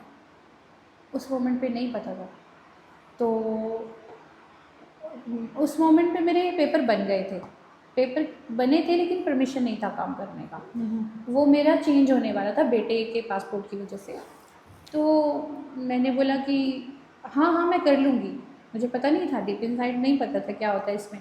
पर जब देखा कि इसमें तो लैंग्वेज है, सब कुछ है और वो मुझे कहीं न कहीं से आता था, तो मैंने कहा हाँ, मैं कराऊँगी। तो किसी ने कहा ठीक है मुझे करा दो। तो मैंने उनको कराया। एक स्टूडेंट थी मेरी, सलाऊ से थी वो स्टूडेंट, उनको कराया और वो पास हो गई। और जो बच्चे पढ़ते थे उनको इतना अच्छा लगा कि उन्होंने 4 और लोगों को बताया। फिर इस तरह से मेरी जर्नी शुरू होती है और आफ्टर 4 मंथ्स मैं घर चेंज करती हूँ क्योंकि हम किसी के घर रह रहे थे और मैंने सोचा कि अब मैं अपने घर में से पढ़ाना शुरू करूँगी। क्या उन दिनों की फीलिंग्स बताएं, एक्साइटमेंट बताएं कि सडनली एक आप कहते हैं कि आपका टीचिंग का माइंड में तो था लेकिन स्पेनिश नहीं थी लेकिन था नाउ, अब suddenly you are having a proper like job skillful जिसमें पढ़ाई लिखाई का भी है जो आपको खुद भी पसंद है, उसमें साथ में इनकम भी आ रही है। ये नहीं कि वही जो छोटा मोटा काम हो रहा है वो, और सडनली आपको एक आई एम गेसिंग कि आपको फिर से उम्मीद नजर आना उम्मीद स्टार्ट नज़र होती आई है। मुझे। वो वाली फीलिंग कैसी? वो फीलिंग ऐसी थी कि मैंने जब पहली बार पैसे कमाए थे और मैंने लाइक बहुत ही एक जेन्युइन सी फीस ली थी क्योंकि मुझे था कि मैं काम कर सकूं, मुझे काम मिल जाए। और आई थिंक कुछ मैंने 120 यूरोज़ मुझे 1 मंथ में मिले 4 स्टूडेंट से। तो मैं तो जैसे कहते हैं ना कि estaba en séptimo cielo, तो मैं तो वही उधर थी कि मैंने पैसे कमाए हैं, मैंने पैसे कमाए हैं। मैं बहुत खुश थी। मुझे ऐसे लगा कि इन लोगों को मेरा काम अच्छा लग रहा है, मतलब मुझे इस चीज़ पे काम करना चाहिए। और मेरे हस्बैंड ने बोला कि ठीक है तुम करना चाहती हो करो, पर फिर भी लोग हमारे ना इतना नहीं सीखते हैं। ठीक है, मैंने कहा कोई बात नहीं, जैसे आज ये 4 लोग आए हैं कल को कोई सीखेगा। मैंने अपने हस्बैंड को बोला मुझे ना चेयर्स खरीदनी है, तो बोलते हैं कि तू ऑनलाइन ही रहने देना, चेयर्स का क्या करना है। मैंने कहा नहीं नहीं अच्छा, मुझे खरीदनी फौरन ही है। ऑनलाइन से आपको लगा कि 4 मंथ के बाद कि आपको मुझे, क्योंकि वो मुझे करना है लोगों ने रियल कहना में? शुरू कर दिया कि क्या आप घर पे नहीं आप पढ़ा सकते, क्या आप हमें फेस टू फेस नहीं पढ़ा सकते। तो कॉल्स आते थे। तो मैंने सोचा कि हाँ ये भी तो एक रिक्वायरमेंट है ना। तो मुझे लगा कि लेट्स डू इट। तो मैंने, याद है मुझे, मैंने 50 यूरोज़ की सेकेंड हैंड चेयर्स खरीदी थी जो मुझे 5 यूरो की एक मिली थी। 50 यूरोज़ की मैंने वो 10 चेयर्स खरीदी और मैंने अपने ही घर पे पढ़ाना शुरू किया। आई थिंक उस टाइम पे, और आप मानेंगे नहीं, मैं 4th फ्लोर पे रहती थी, असेंसर नहीं थी और फिर भी मेरे पास लोग आते थे? आते थे। आते थे 2-3 आते थे। बट मैं एक घर पे रहने वाली लेडी थी, मेरे लिए ये भी बहुत था, बहुत था। यू नो, अभी तक आई लव दैट कि आप रिस्क लेते हुए ज़्यादा सोचती नहीं है। नहीं सोचती हूँ यू नो मैं। लाइक आई मीन शायद सोचते नहीं है बट आपको पता है कि रिस्क लेना है कितना ज़रूरी है। बिल्कुल। जैसे आप वो यहाँ आने के लिए रिस्क ले लिया, स्टूडेंट वीज़ा, जी, मैंने रिस्क ले आप लिया। इन्वेस्ट कर रही हैं, मुझे बेड लेना है मसाज के लिए, मैं रिस्क ले लूँ, इस मैसेज डालो, सडनली आपको थोड़ा सा वो आता है कि आप मैं इन्वेस्ट कर रही हूँ घर में आ जाए, वरना आई लव दैट। वो जी। एक प्रॉपर बिजनेस माइंड है ना कि रिस्क रिस्क लेना है। लेना है, रिस्क लेना है क्योंकि ऑप्शन नहीं है कोई और। अगर आज मैंने कुछ शुरू किया और मुझे उसमें कुछ दिख रहा है, एक होप दिख रही है, तो ज़्यादा से ज़्यादा क्या होगा, नहीं चलेगा। और फिर मैं ये मेरी नॉलेज तो कहीं नहीं जा रही है और ये किसी को हेल्प ही करेगी। और मैंने वहाँ से पढ़ाना शुरू किया। अब मैं कैसे किसी को बताऊँ कि मैं पढ़ाती हूँ, तो मैंने अपने गुरुद्वारा साहिब में जाके एक छोटे से पेपर पे लिखा और वहाँ मैंने लगा दिया कि मैं पढ़ाती हूँ, और मेरे पास वहीं से 2-3 स्टूडेंट्स आए। क्योंकि उस मोमेंट पे ना कोई इतना टिकटॉक पे फेमस था, ना कोई चलाता था, ऐसा इतना कुछ नहीं सोशल था दैट मीडिया पे टाइम, नहीं नो, था। नहीं था। फिर बस वहीं से मेरी जर्नी शुरू हुई। मैंने फिर मैंने टिकटॉक पे स्टार्ट किया। टिकटॉक पे मैंने अपना वीडियो डाल दिया, वो वायरल हो जाता है और लोगों को मेरा काम अच्छा लगता है। फिर मेरी ऑनलाइन क्लास का बैच बनता है पहली बार, और काम शुरू होता है, लोगों को बहुत पसंद आता है। इसी तरह बढ़ते बढ़ते बढ़ते बढ़ते मैंने हर चीज़ की, मैंने अपना प्रिंटर ख़रीदा, मैंने अपनी चीज़ें ख़रीदी, मैंने और उस पे काम किया, लैंग्वेज पे और ज़्यादा काम किया, पढ़ती रही, क्योंकि मेरे पास बाहर जाके पढ़ने का टाइम नहीं था। अगेन वैसी ही स्ट्रैटेजी थी कि मेरे पास जब टाइम होगा एक टीचर को मैं हायर करूँगी, वो मुझे 2 घंटे का लेसन देगा। एक तरफ आप टीच कर रही हैं और साथ साथ आप खुद भी सीख पढ़ रही रही हैं कि हूँ। मुझे लेवल बढ़ते रहना। क्योंकि ओके। मैं अभी उस मोमेंट पे तो मेरा लेवल इतना था, इंटरमीडिएट लेवल हो चुका था, तो A1 और A2 नथिंग, वो कुछ नहीं था मेरे लिए। बट मुझे ये पता था कि अगर मुझसे किसी ने इससे बड़ा सवाल पूछ लिया तो वो शायद मेरे स्किल्स पे डाउट करने लगेगा, और मुझे वो अच्छा नहीं लगता कि कोई मुझे ये नहीं कहे कि तुम्हें आता तो है नहीं, ऐसे ही कर रहे हो, जो कि लोग कहते भी थे। और कोई नहीं कहता था, अपने कहते थे कि 4 चीज़ें आती हैं, वही पढ़ाने लग जाते हैं और ये समझते हैं टीचर बन गए।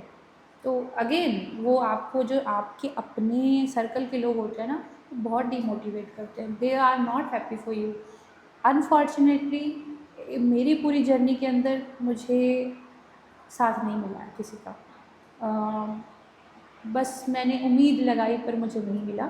बट वही चीज़ मेरी फिर से अगेन पावर थी, या जो कोई नहीं दे हेल्प कर रहा है, कोई नहीं अप्रिशिएट कर रहा है, तो इसका मतलब ये तो नहीं है ना कि रुक जाएंगे। तो ऑनलाइन करते करते करते करते मेरे जो स्टूडेंट्स बढ़ने लगे। टिकटॉक पे मेरा जो है कि मेरा फेस दिखा, शायद मुझे नहीं लगता उस टाइम तक कोई टिकटॉक पे ऐसा कुछ करता था, तो मैंने वो किया, मैंने अपना पढ़ाना शुरू किया, मैं लाइव हो जाया करती थी। मतलब मेरे अंदर ये डर नहीं था कि मुझे कोई जज कर रहा है सामने, हालांकि उसमें भी लोग कुछ ना कुछ बोल देते थे, पर मैं करती थी क्योंकि मुझे मज़ा आने लग गया था हाँ। पढ़ाने ओके में। ओके। मुझे बहुत अच्छा लगने लग गया था। मेरी लाइफ में जो इतना कुछ हुआ ना, मुझे ऐसे लगने लग गया कि मैं अब कुछ तो हूँ, कुछ तो कर सकती हूँ। लाइक मुझे अब कोई बोलेगा तो नहीं कि तू हम पे बोझ है।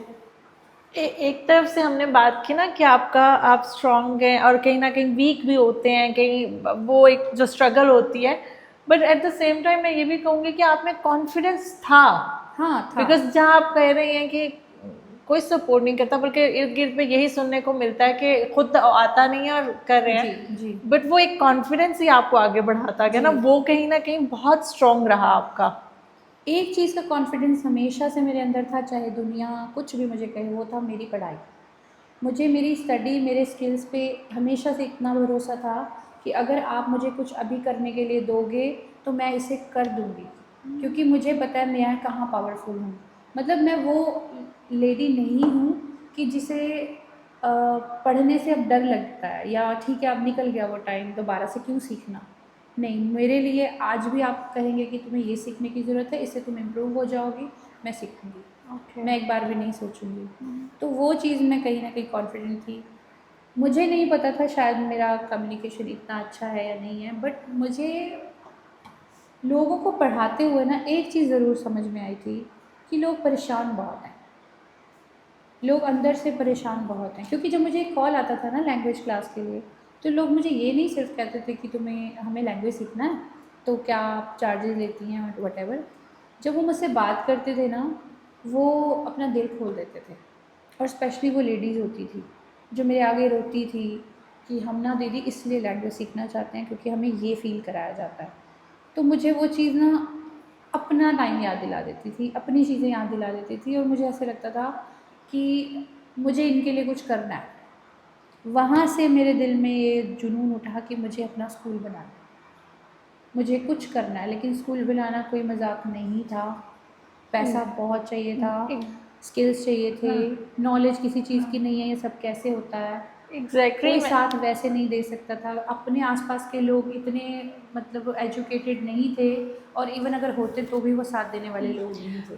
आई डोंट नो इंडिया में, बट पाकिस्तान में आप छोटा मोटा स्कूल बनाने इतना कोई वो नहीं है। Maybe I am wrong, but मुझे इतना थोड़ा बहुत अंदाजा है। आप छोटा स्कूल इतना वो जो एडमिनिस्ट्रेटिव वो जो होती है ना जी। रिक्वायरमेंट्स इतना नहीं है। जी। यहाँ पे कुछ स्टार्ट करना बिजनेस चाहे कोई भी हो कितना कॉम्प्लिकेटेड है, और बहुत कितनी उसमें ज़्यादा। कॉम्प्लेक्सिटीज हैं कि ये भी देखना है, ये भी देखना है, अथॉरिटीज को ये बताना है, वो बताना है, आपको सेंटर देखना है। वो फिर प्रोसेस ने आपको डिमोटिवेट नहीं किया? और कितना टाइम लगा आपको? इसको भी टाइम लग गया था। जैसे मुझे याद होगा 2022 23 में मेरा माइंडसेट बन चुका था कि मुझे करना है स्कूल। पर उससे पहले मैंने एक रिस्क और लिया था। मैंने स्कूल डायरेक्ट नहीं बनाया, मैंने किसी को कहा कि मुझे आप अपना स्पेस दे दीजिए, मैं यहाँ पर पढ़ाना चाहती हूँ। तो जो लोग मुझे कहते थे कि आप फेस टू फेस पढ़ाइए, मैं उनके लिए एक पर्टिकुलर आवर्स निकालती थी और वहाँ जाती थी उनको पढ़ाने के लिए। और इस तरह से मेरा लोगों के साथ इंटरेक्शन शुरू हो गया था, क्योंकि कहीं ना कहीं फ़ोन पे जो बात हो जाती थी, या जो मेरे रिज़ल्ट्स आ रहे थे, जो मेरी स्टडी को लेके लोगों के रिव्यू थे, वो बहुत ज़्यादा बढ़ रहा था, अच्छा हो रहा था। लेकिन अगेन प्रॉब्लम ये आ रहा था कि जो लोग सामने आके पढ़ना चाहते हैं वो कैसे पढ़ेंगे, क्योंकि मैंने आपको बताया कि घर पे 4th फ्लोर था, ऐसी भी कुछ लेडीज़ थी जो सीढ़ियाँ नहीं चढ़ सकती थी। तो मैंने सोचा कि ऐसा करते हैं, कोई स्पेस ले लेते हैं रेंट पे, जहाँ मैं भी इकोनॉमिकली थोड़ी सही रहूँ। तो मैंने वहाँ शुरू किया, और वहाँ मैंने ज़्यादा नहीं तो 4 से 5 महीने वो स्पेस लिया और काम किया। वहाँ रह के मुझे और ज़्यादा कॉम्प्लिकेशंस आए, क्योंकि मुझे घर पे भी संभालना है, बच्चा भी देखना है, पढ़ाना भी है, ऑनलाइन बैचेस भी लेने हैं, और लोगों के पास भी आना है। और वहाँ पर मुझे थोड़े कॉम्प्लिकेशंस आए, क्योंकि जब आप किसी के प्रेमाइस से किसी की जगह पे काम करते हैं, देन अगेन आपको बहुत सारे चैलेंजेस फेस करने होते हैं। तो मुझे फ़ील होने लग गया कि मैं ऐसे नहीं चल पाऊँगी।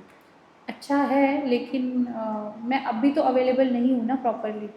तो फिर मुझे लगा कि एक काम करते हैं, अब फिर से ऑनलाइन पर ही रहते हैं और आगे देखते हैं कि क्या कर सकते हैं।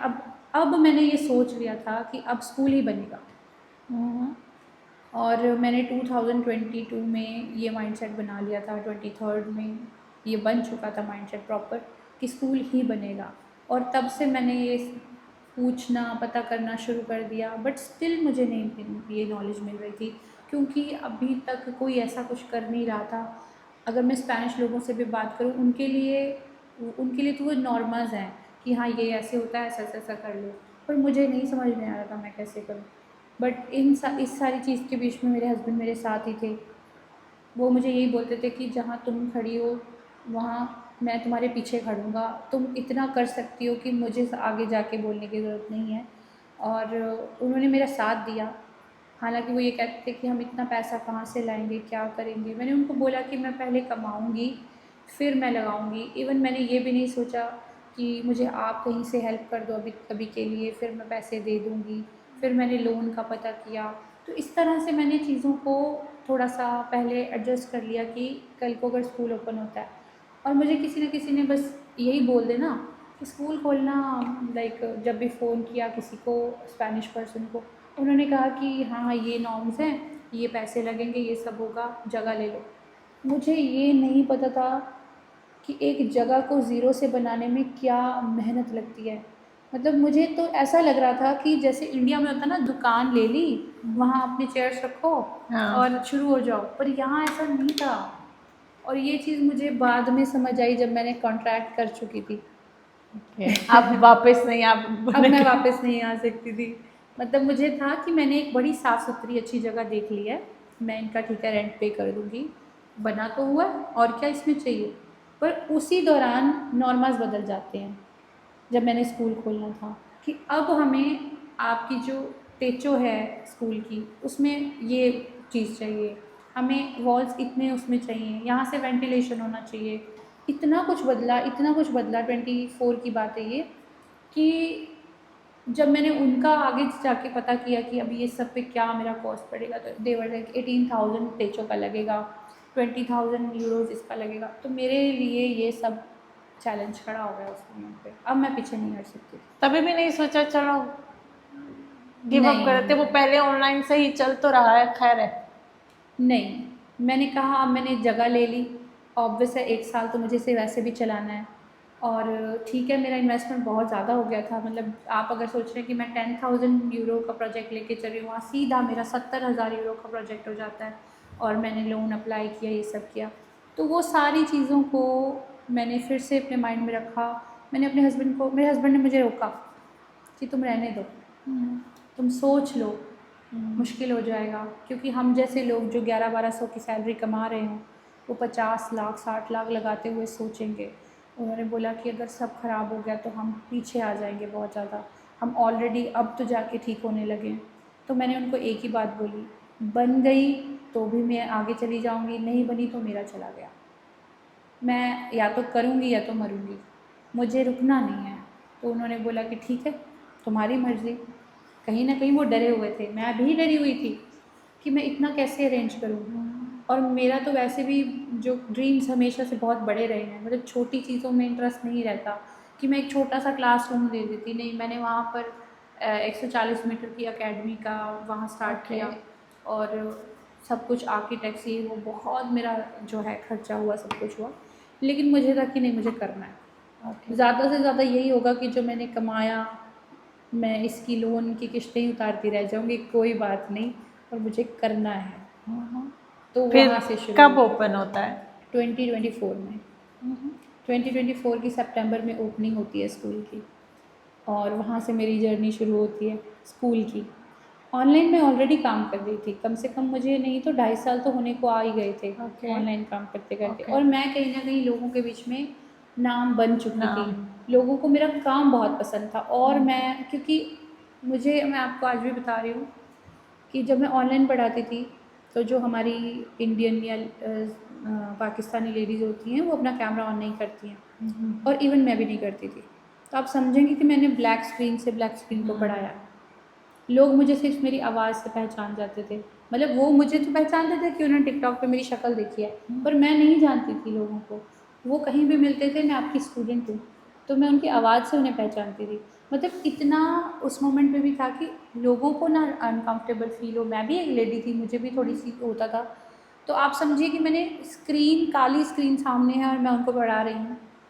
आप सोचिए कि पढ़ाना कितना मुश्किल होता है जब आप किसी के चेहरे पे एक्सप्रेशंस नहीं देख रहे हैं, आप उनकी टोन में एक्सप्रेशंस नहीं जज कर पा रहे हैं। पर फिर भी मैंने पढ़ाया और वो रिज़ल्ट आए। और सबसे बड़ी बात, रिज़ल्ट नहीं आए, लोगों की लाइफ में चेंज आए।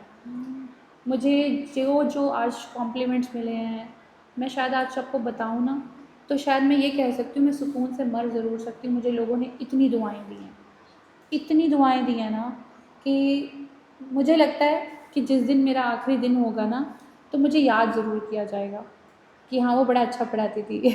ऐसी चीज़ होती थी। मतलब मुझे ना लोगों ने विश्वास दिलाया कि मैं बहुत अच्छा काम कर रही हूँ।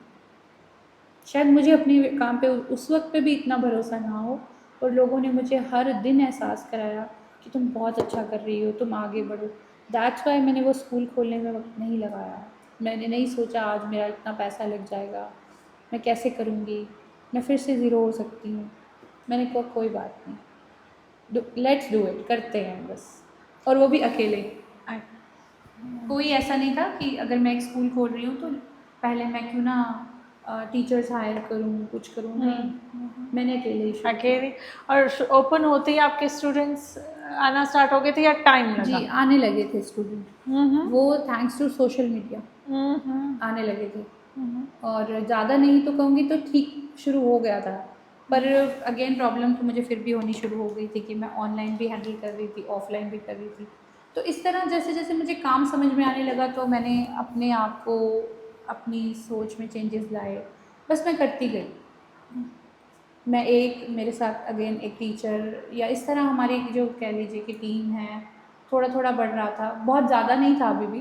काम भी मैं उतना ही करती थी जितना कर पाती थी। ऐसा नहीं था कि मेरे स्कूल में अगर 9 घंटे 10 घंटे स्कूल खुला है तो क्लासेस ही क्लासेस चल रही हैं, ऐसा नहीं था।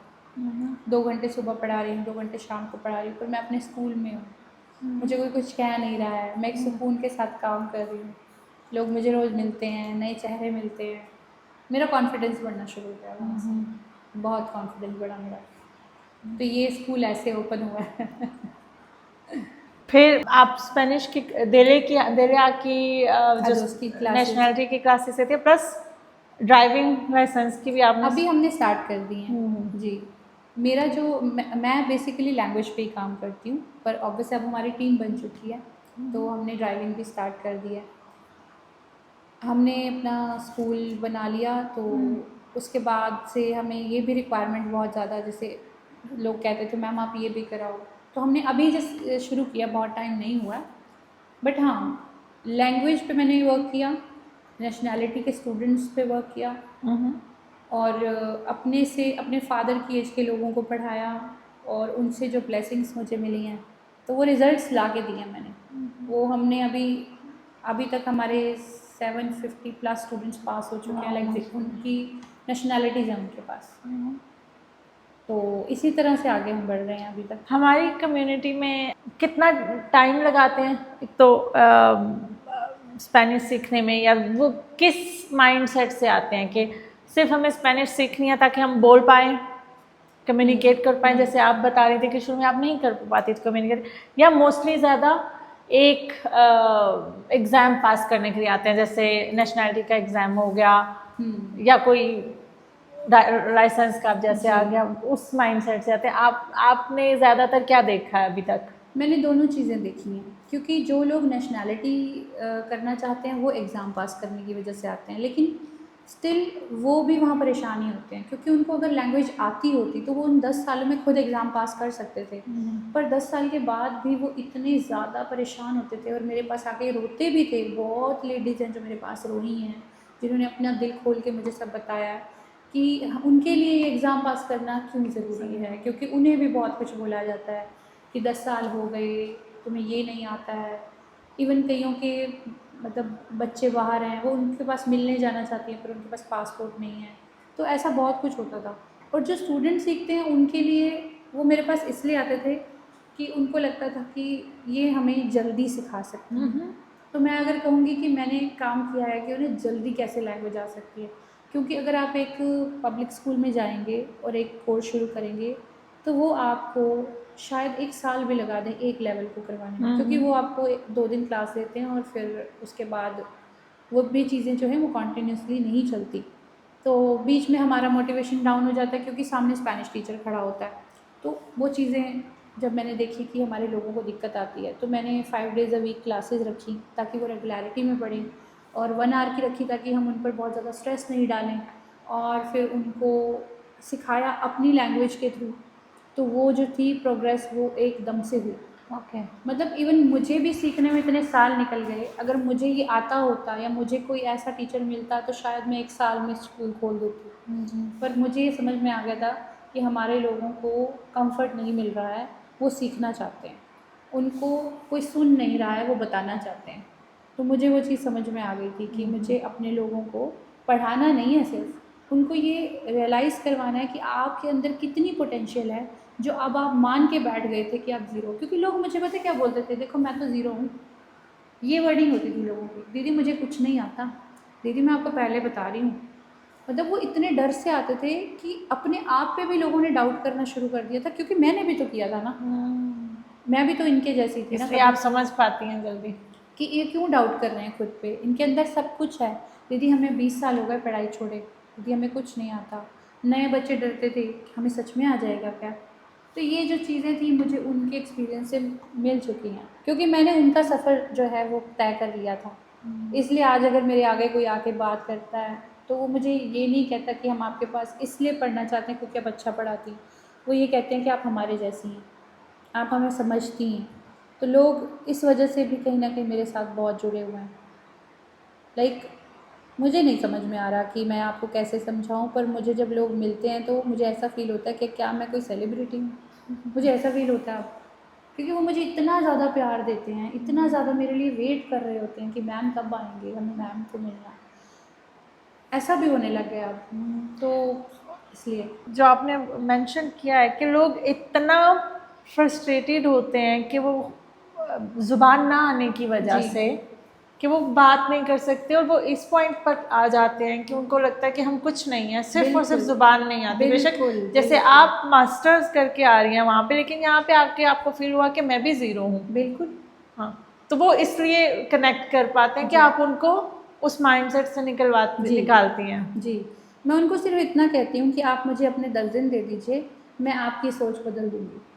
क्योंकि मुझे यहाँ तक पहुँचने में तो बहुत साल लग गए, पर मैं आपके नहीं लगने दूँगी। आपको लगता है कि लोग अभी भी, जितना मैंने सुना है और मैं खुद भी देखती हूँ, लोगों से बात होती है, आई फील लाइक अभी भी लोग लैंग्वेज को, स्पेनिश लैंग्वेज यहाँ रहते हुए कितना इम्पोर्टेंस नहीं दे रहे कि भाई आनी चाहिए। आपको लगता है ये हाँ, ऐसा चेंज हो अभी रहा है? ये चेंज बहुत ज़्यादा हो चुका है, हो चुका बहुत है। ज़्यादा हो चुका है। लेकिन स्टिल ऐसे भी लोग हैं जो इसे कुछ नहीं समझते। आई थिंक लोग शायद उस कंफर्ट ज़ोन में खुश हो चुके हैं, या उन्होंने ना मान लिया है कि अगर नहीं भी आती है तो क्या, काम तो चल ही रहा है ना। बट वो लोग बहुत कम होते हैं। जो लोग सीख रहे हैं ना, वो शायद मुझे नहीं लगता कि सीखने के लिए सीख रहे हैं, वो आगे सर्वाइव करने के लिए सीखते हैं आप। क्योंकि लोगों को समझ में आ गया कि जो ज़िल्लत महसूस करनी पड़ती होती है, और आप जब जाके काम मांगते हो और लोग कहते हैं कि लैंग्वेज आती है क्या, तो वो सवाल उनको 100 कदम पीछे लेके आ जाता है। और अब लोगों में बहुत अवेयरनेस हो चुकी है, और अब आप भी नोटिस करते होंगे कि हमारे लोग भी बहुत ज़्यादा पढ़ाना जो इन्होंने शुरू कर दिया, पहले ऐसा नहीं था। ये भी आपने कहा कि जब आप खुद के जैसे लोग को देखते हैं कि वो बता रहे हैं, वो भी लोगों को एक किस्म का मोटिवेट करते जी, हैं। जी। और क्या आपने वो जो 2 मंथ्स स्टार्ट में आपने लैंग्वेज सीखी एकेडमी में, आप भी एक प्राइवेट एकेडमी जी, गई थी, जी। उसने आपको हेल्प किया आपकी इस स्कूलिंग की जर्नी में? उसी ने ही मुझे सबसे ज़्यादा हेल्प किया है, क्योंकि मुझे अगर ऐसे ही पढ़ना होता कि चलो मैंने आज इधर से पढ़ लिया, उधर से पढ़ लिया, जब मैंने वो टीचर्स को देखा, स्ट्रक्चर उनकी कोर्स को देखा, बुक्स को देखा, तो आज मुझे भी पता है कैसे पढ़ाना है। तो उस चीज़ ने ही मुझे आज यहाँ पे खड़ा कर दिया है। मतलब वो जो मैंने किया था वो मुझे आज इन्वेस्टमेंट। काम आ रहा है। बिल्कुल, बिल्कुल। उस चीज़ को मैं निग्लेक्ट कर ही नहीं सकती। मतलब जब मैं पढ़ रही थी उस टाइम पे, मेरे हस्बैंड को ये भी बोल दिया गया था, हमारे देसी लोगों की जो बातें होती हैं, कि ये तुम्हारे ना बर्तन बिकवा देगी।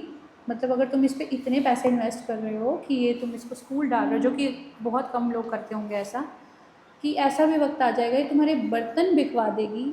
हो सकता है ये तुम्हें छोड़ जाए, क्योंकि अगर इसको लैंग्वेज आ गई तो ये तुम्हें कुछ समझेगी नहीं, क्योंकि हमारी सोच ऐसी होती है ना।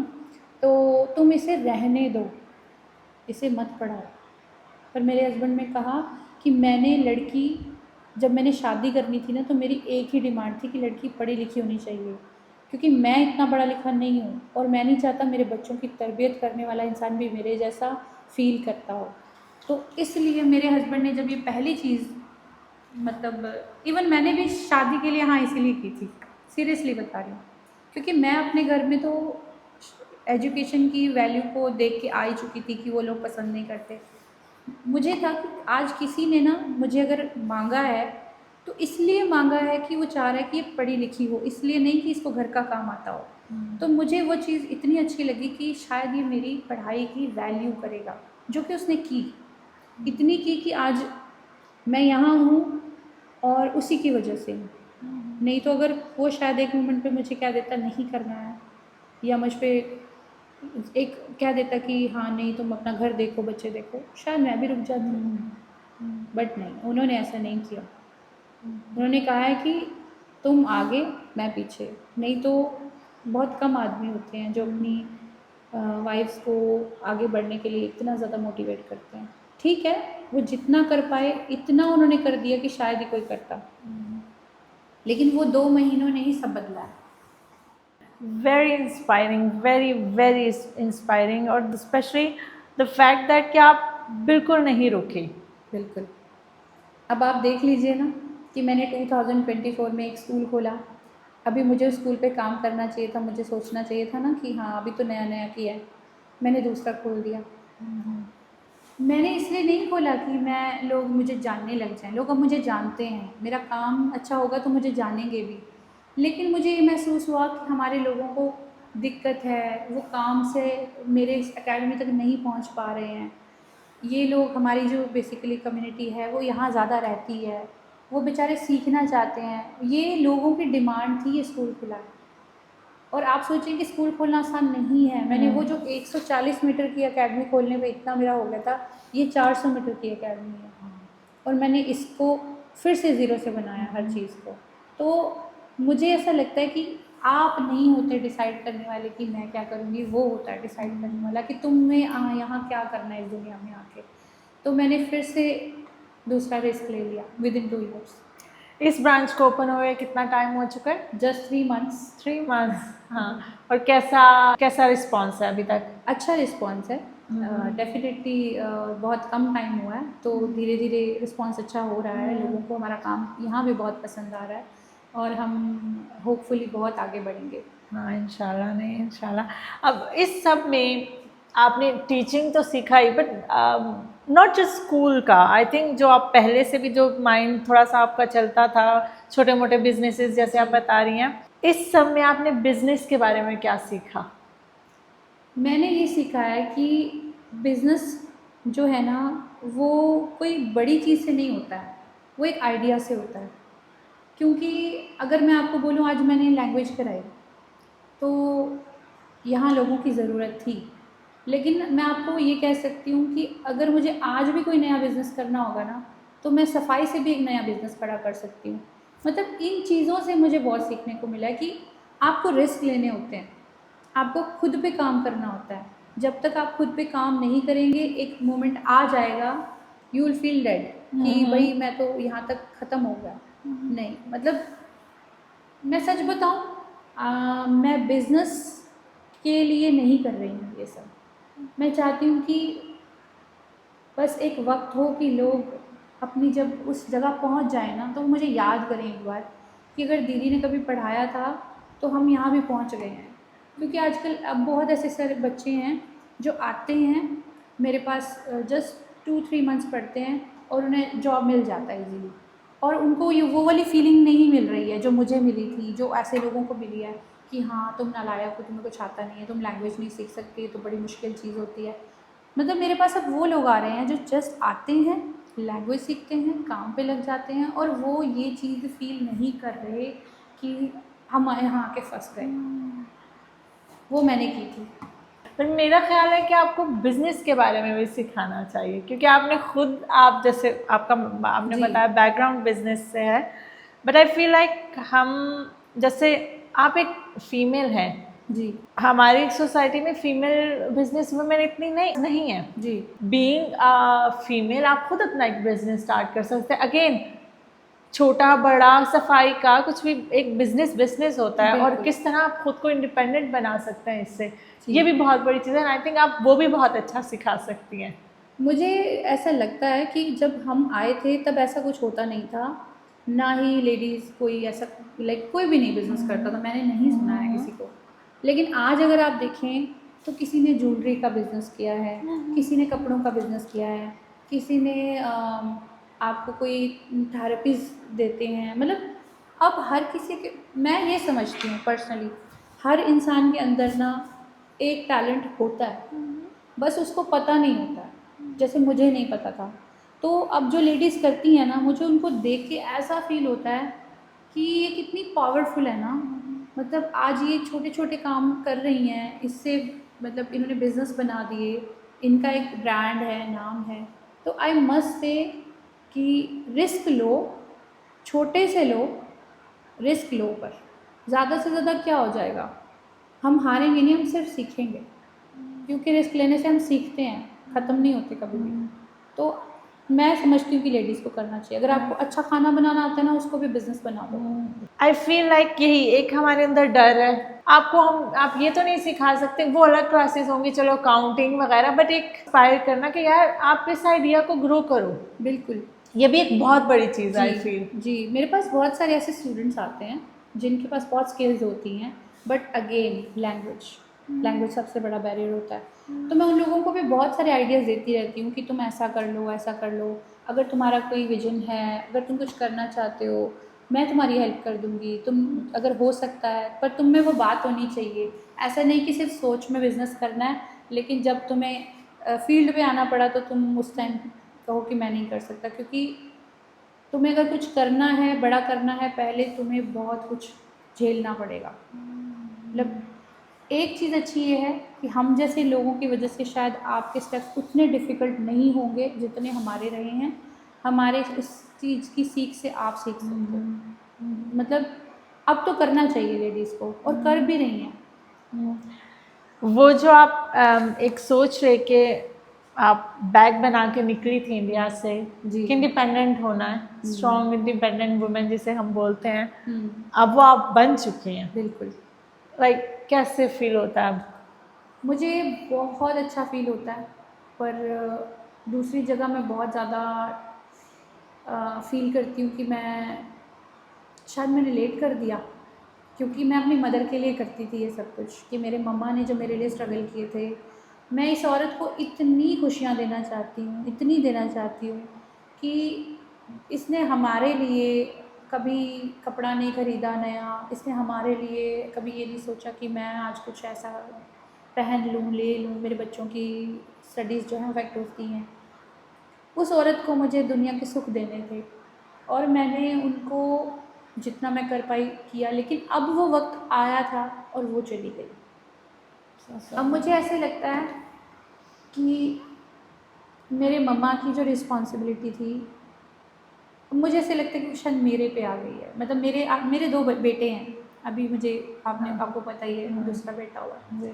अब मुझे बस ऐसे फील होने लग गया है कि जैसे मेरे मम्मा थे ना, उनको कोई मतलब नहीं होता था कि मैं किसी के लिए क्यों करूँ, वो सबके लिए करती थी, सिर्फ हम बच्चों के लिए नहीं करती थी। और पर वो अपना कुछ कर नहीं पाई, खुद के लिए कुछ नहीं बना पाई, खुद की कोई खुशी नहीं देख पाई। तो मुझे ऐसा लगता है औरतों को अपने लिए भी करना चाहिए, बनना चाहिए, उनको छोटी ही सही अपने लिए चीज़ खरीदनी चाहिए। तुम्हें अगर कोई नहीं खरीद के दे रहा है, तुम जाके खरीदो। मतलब वो खुशी जो थी होती है ना, वो मैं अपनी मदर को फ़ील कराना चाहती थी। और मैं अपनी मम्मा को एक चीज़ बोलती थी कि मम्मा, एक दिन मैं अपना घर लूँगी, एक दिन मैं ये करूँगी, वो करूँगी, और मैंने वो किया। और मैंने अपने मम्मा को बोला कि मतलब मेरे मम्मा जैसे हम फाइनेंशियली इतने अच्छे नहीं थे, तो उन्होंने वैसे ही बहुत कुछ देखा।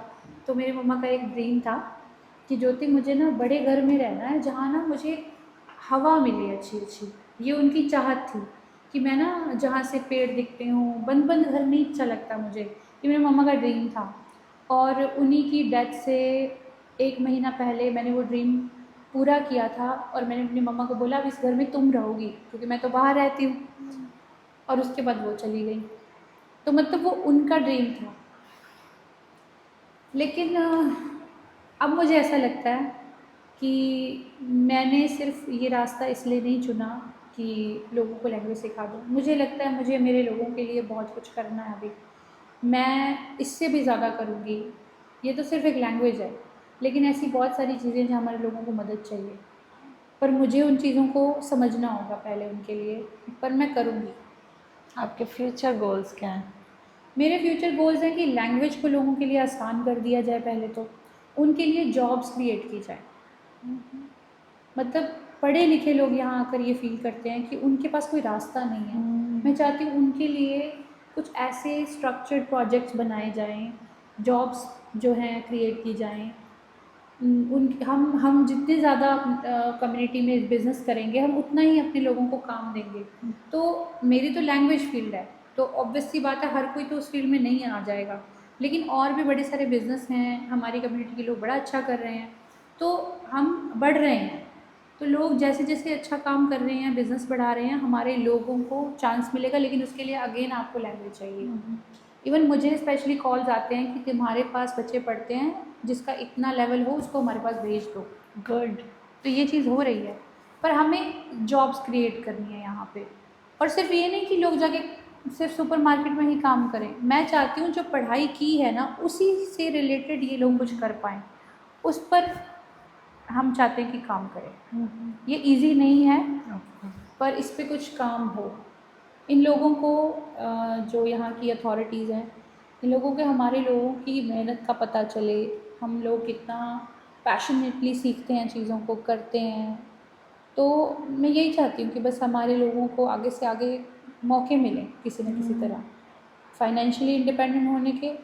और सबसे बड़ी बात, पहले तो उनको अपने अंदर वो कॉन्फिडेंस फील करना है, जो कि उनके अंदर नहीं होता। नहीं होता। मैं रोज़ देखती हूँ ऐसे लोग जो मेरे सामने बैठे होते हैं और बस वो यही कहते हैं कि हम कुछ कर नहीं सकते, लेकिन जब वो पढ़ लेते हैं, सीख लेते हैं, तो वो मुझे ही बोलते हैं। आपको लगता है सब सीख सकते हैं ज़ुबान? मुझे लगता है हर कोई सीख सकता है। और मैं आपको एक एग्जांपल देती हूँ। किसी ने मुझे बोला, मैम मैं पढ़ा लिखा नहीं हूँ, मैं तो अनपढ़ हूँ, मुझे तो ABC भी नहीं आती है। मेरी ही कम्युनिटी से थे। तो मैंने बोला, पंजाबी आती है? कहते हाँ। मैं कहा, पंजाबी की का ABC आता है, लाइक ऊड़ा आड़ा आता है? कहते हाँ। बस मैंने कहा, मैं सिखा दूँगी। तो मेरे हिसाब से स्पेनिश एक ऐसी लैंग्वेज है जिसके लिए आपकी पढ़ाई लिखाई का बहुत ज़्यादा होना कोई मैटर नहीं करता।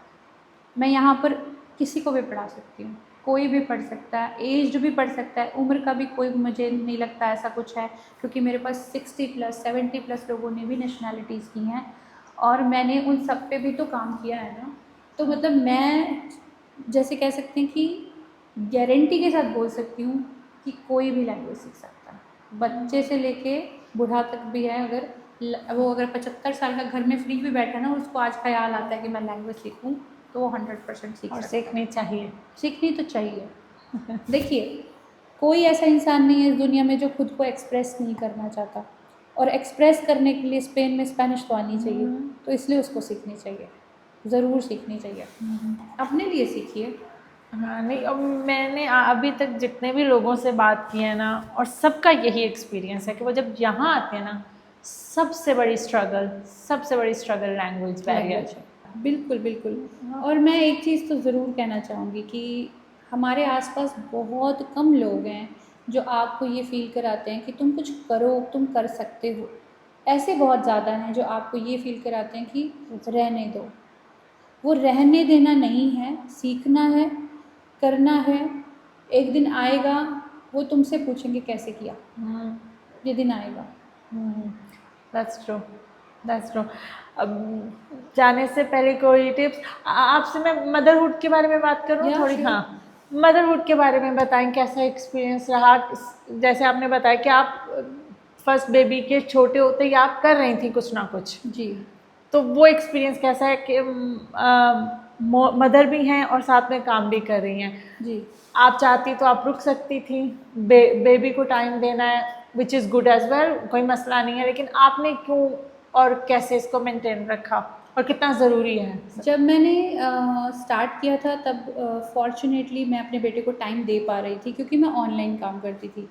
और कहीं न कहीं मुझे यही सिखाया और समझाया गया था कि मदरहुड का मतलब तभी कंप्लीट होता है जब आप अपने बच्चे को प्रॉपर टाइम देते हो। लाइक आपको उसको छोड़ना नहीं है, आप अभी अपने ड्रीम्स को छोड़ सकते हो, लेकिन बच्चों को नहीं छोड़ना है, जो कि मैं भी कहीं न कहीं मानती थी। और मैंने अपने बच्चे को प्रॉपर टाइम दिया, मैंने अपनी क्लासेस उतनी ही रखी जितना मैं काम कर पा रही थी। और जब मैंने स्कूल खोला तब तक मेरा बच्चा इतना बड़ा हो चुका था कि वो शायद जो हमने ब्यूटीफुल मोमेंट्स एक दूसरे के साथ स्पेंड किए हैं उसको भी याद है, मुझे भी याद है। लेकिन आज मेरा बेटा अभी 2 महीने का भी नहीं हुआ और मैं एक स्कूल जो है दूसरा चला रही हूँ। सेकेंड वाला बेबी। और पर अब मेरा माइंडसेट वो नहीं है। वो इसलिए नहीं है क्योंकि मैंने ये देखा है कि आप अगर रुकना नहीं चाहते ना, तो आपको कोई रोक ही नहीं सकता। आपको दूसरों की एडवाइसेस पे काम उतना करना चाहिए जितनी वो आपके समझ में आए, क्योंकि आज अगर मैं काम कर रही हूँ तो मेरे लिए अब काम भी उतना ही ज़रूरी हो गया है। लेकिन मैं अब भी फुल टाइम वर्क नहीं कर रही हूँ, मैं आधा दिन स्कूल में आती हूँ ताकि मैं अपना आधा दिन अपने बच्चे को दे पाऊँ। और मैं इन्हीं चीज़ों के बीच में तरीके ढूंढ रही हूँ कि कैसे मैं सब चीज़ों को मैनेज कर सकूँ, क्योंकि मेरे लिए एग्जॉस्टिंग बहुत ज़्यादा है। लेकिन मुझे लगता है कि हमारी सोच अगर नहीं थकी ना, हमारा मन नहीं थका, तो कुछ भी नहीं थकेगा। फिर आप कर सकते हो, और मैं वो कर पा रही हूँ। डिफ़िकल्ट है, मैं ये नहीं कहूँगी कि आप मदर हैं तो आप आज ही अपना बच्चा छोड़ के काम करना शुरू कर दीजिए, नहीं। आप अपने आसपास चीज़ों को देखिए। अगर आपके आसपास कोई आपकी हेल्प करने वाला है या आप इतने फाइनेंशियली स्ट्रॉन्ग हैं कि आप एक हाउस हेल्प रख सकते हैं, तो आप उन चीज़ों के साथ मैनेज करते करते अपने बिजनेस के साथ आगे बढ़ें। अपने ड्रीम्स नहीं छोड़े। ड्रीम्स नहीं छोड़ें, ड्रीम्स नहीं छोड़ें, फिर भी कुछ करें। मैं ये नहीं कह रही हूँ कि बिज़नेस दुकान खोलने से होता है, बिज़नेस घर से भी शुरू होता है। तो उसके लिए बच्चा छोड़ने की ज़रूरत नहीं है, मैंने भी नहीं छोड़ा था और आज भी मैं अपने बच्चों को टाइम दे रही हूँ। मेरे लिए वो भी उतने ही इम्पॉर्टेंट है, लेकिन मुश्किल है। पर मुझे लगता है कि शायद भगवान ने ना औरतों को इतना स्ट्रॉन्ग बनाया है, इतना स्ट्रॉन्ग बनाया है कि शायद उनको भी अभी तक नहीं पता। बहुत स्ट्रॉन्ग बनाया है। इतने सारे कैरेक्टर्स वो एक साथ निभा सकती हैं, मेंटली फिजिकली वो बैलेंस कर लेती हैं। उनके अंदर वो पावर है, बस ढूंढने की ज़रूरत है। जब हम इमिग्रेंट्स की स्टोरी सुनते हैं, आपकी हमने स्टोरी सुनी है कि आपने बहुत कुछ हम डिस्कस कर चुके हैं इस पर, बट स्टिल कि हम हमने क्या अचीवमेंट्स किए ना, ये अचीवमेंट, ये अचीवमेंट, ये अचीवमेंट, बीच में आपने खोया क्या? मैं आपको बताऊं, अचीवमेंट शायद जिस दिन मैंने स्कूल खोले होंगे दुनिया को उस दिन लगा होगा कि मैंने कुछ अचीव किया है, पर मैंने अचीव तो उस दिन से करना शुरू कर दिया था जिस दिन मैंने अपनी ज़िद नहीं छोड़ी थी पढ़ने की। मैंने उस दिन से अचीव करना शुरू कर दिया था और मैंने तब भी अचीव ही किया क्योंकि मैंने स्टडी करके अपने पेरेंट्स को भी प्रूव किया कि अगर आप मुझ पे भरोसा करोगे तो मैं आपको करके भी दिखाऊंगी। मैंने अपनी सोसाइटी में, अपने आसपास के लोगों में वो चेंज ला दिया कि लड़कियों को नहीं पढ़ाना चाहिए, क्योंकि हमारे आसपास उस वक्त पे यही बोला जाता था कि नहीं पढ़ाना चाहिए, जो कि अब नहीं होता है। अब मेरे ही फादर लोगों को कहते हैं कि अपनी बेटियों को पढ़ाओ।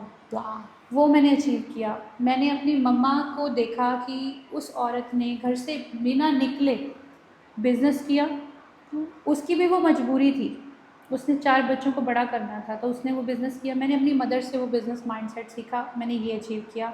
मैंने उस औरत को कभी भी तंग होते नहीं देखा, लोगों के साथ बात करते हुए, कम्युनिकेट करते हुए। वो चीज़ मैंने सीखी कि आप दूसरों से प्यार से बात करें। लोग बहुत परेशान हैं, मतलब आप शायद उनकी आज एक आप सिर्फ उनको ये बोलेंगे डोंट वरी सब ठीक हो जाएगा, पर वो घर पे याद रखेगा कि उसने मुझे बोला था कि सब ठीक हो जाएगा। एजुकेशनल अचीवमेंट्स, मैंने स्कूल क्रिएट किए, मैंने अपने लिए अपनी मम्मा का ड्रीम पूरा किया, मैंने उनके लिए प्रॉपर्टी बाय की, मैंने अपने बच्चों के लिए कुछ बनाया कि कल को अगर ये बड़े होते हैं तो ये परेशान नहीं होंगे, क्योंकि मैंने वो सब देखा है तो मैं वो नहीं चाहती उनके साथ हो। मैंने इन सब चीज़ों में बहुत कुछ खोया है। मैंने बचपन खोया है, मैंने प्यार नहीं देखा परिवार का, मैंने डोमेस्टिक वायलेंस बहुत देखी है। उसकी वजह से मुझे नहीं पता कि फैमिली सपोर्ट क्या होता है, वो मैंने नहीं देखा, वो सिर्फ मेरी मदर की तरफ से मेरे लिए था। मैंने लड़की होने पे क्वेश्चंस हमेशा फेस किए हैं, मेरी एबिलिटीज़ पे हमेशा डाउट किया गया है और इन सारी चीज़ों में मुझे शायद लगता है कि ये सब फिर भी मैं भूल सकती हूँ, लेकिन मैंने अपनी मदर खो दी। वो मेरे लिए मेरी लाइफ का सबसे बड़ा लॉस है, क्योंकि मैंने उनको उनके जाने से कुछ दिन पहले ही कुछ वादे किए थे और मुझे नहीं पता था, शायद वो उनके लास्ट डेज थे, पर वो मुझे बोल के गई थी कि अब तुम्हें देखना है।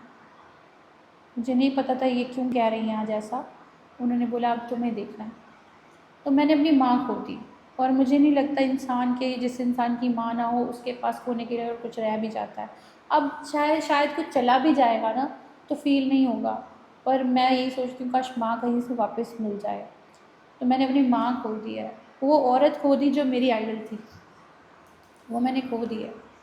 उसको मैं हमेशा अपने आसपास महसूस बहुत करती हूँ, बट मुझे तो शिकायत है भगवान से, तुमने गलत किया मेरे साथ। मेरे मम्मा को अब तो देखना था कुछ अच्छा, क्योंकि उन्होंने ना जैसे मैं आपको बता रही हूँ कि मैंने चाइल्डहुड अच्छा नहीं देखा, मैंने ये सब अच्छा नहीं देखा, तो आप सोचिए तो मेरी मदर ने भी तो कुछ अच्छा नहीं देखा होगा ना। अगर हमें सुख नहीं मिला किसी चीज़ का तो उसने तो हमसे ज़्यादा तकलीफ़ देखी है।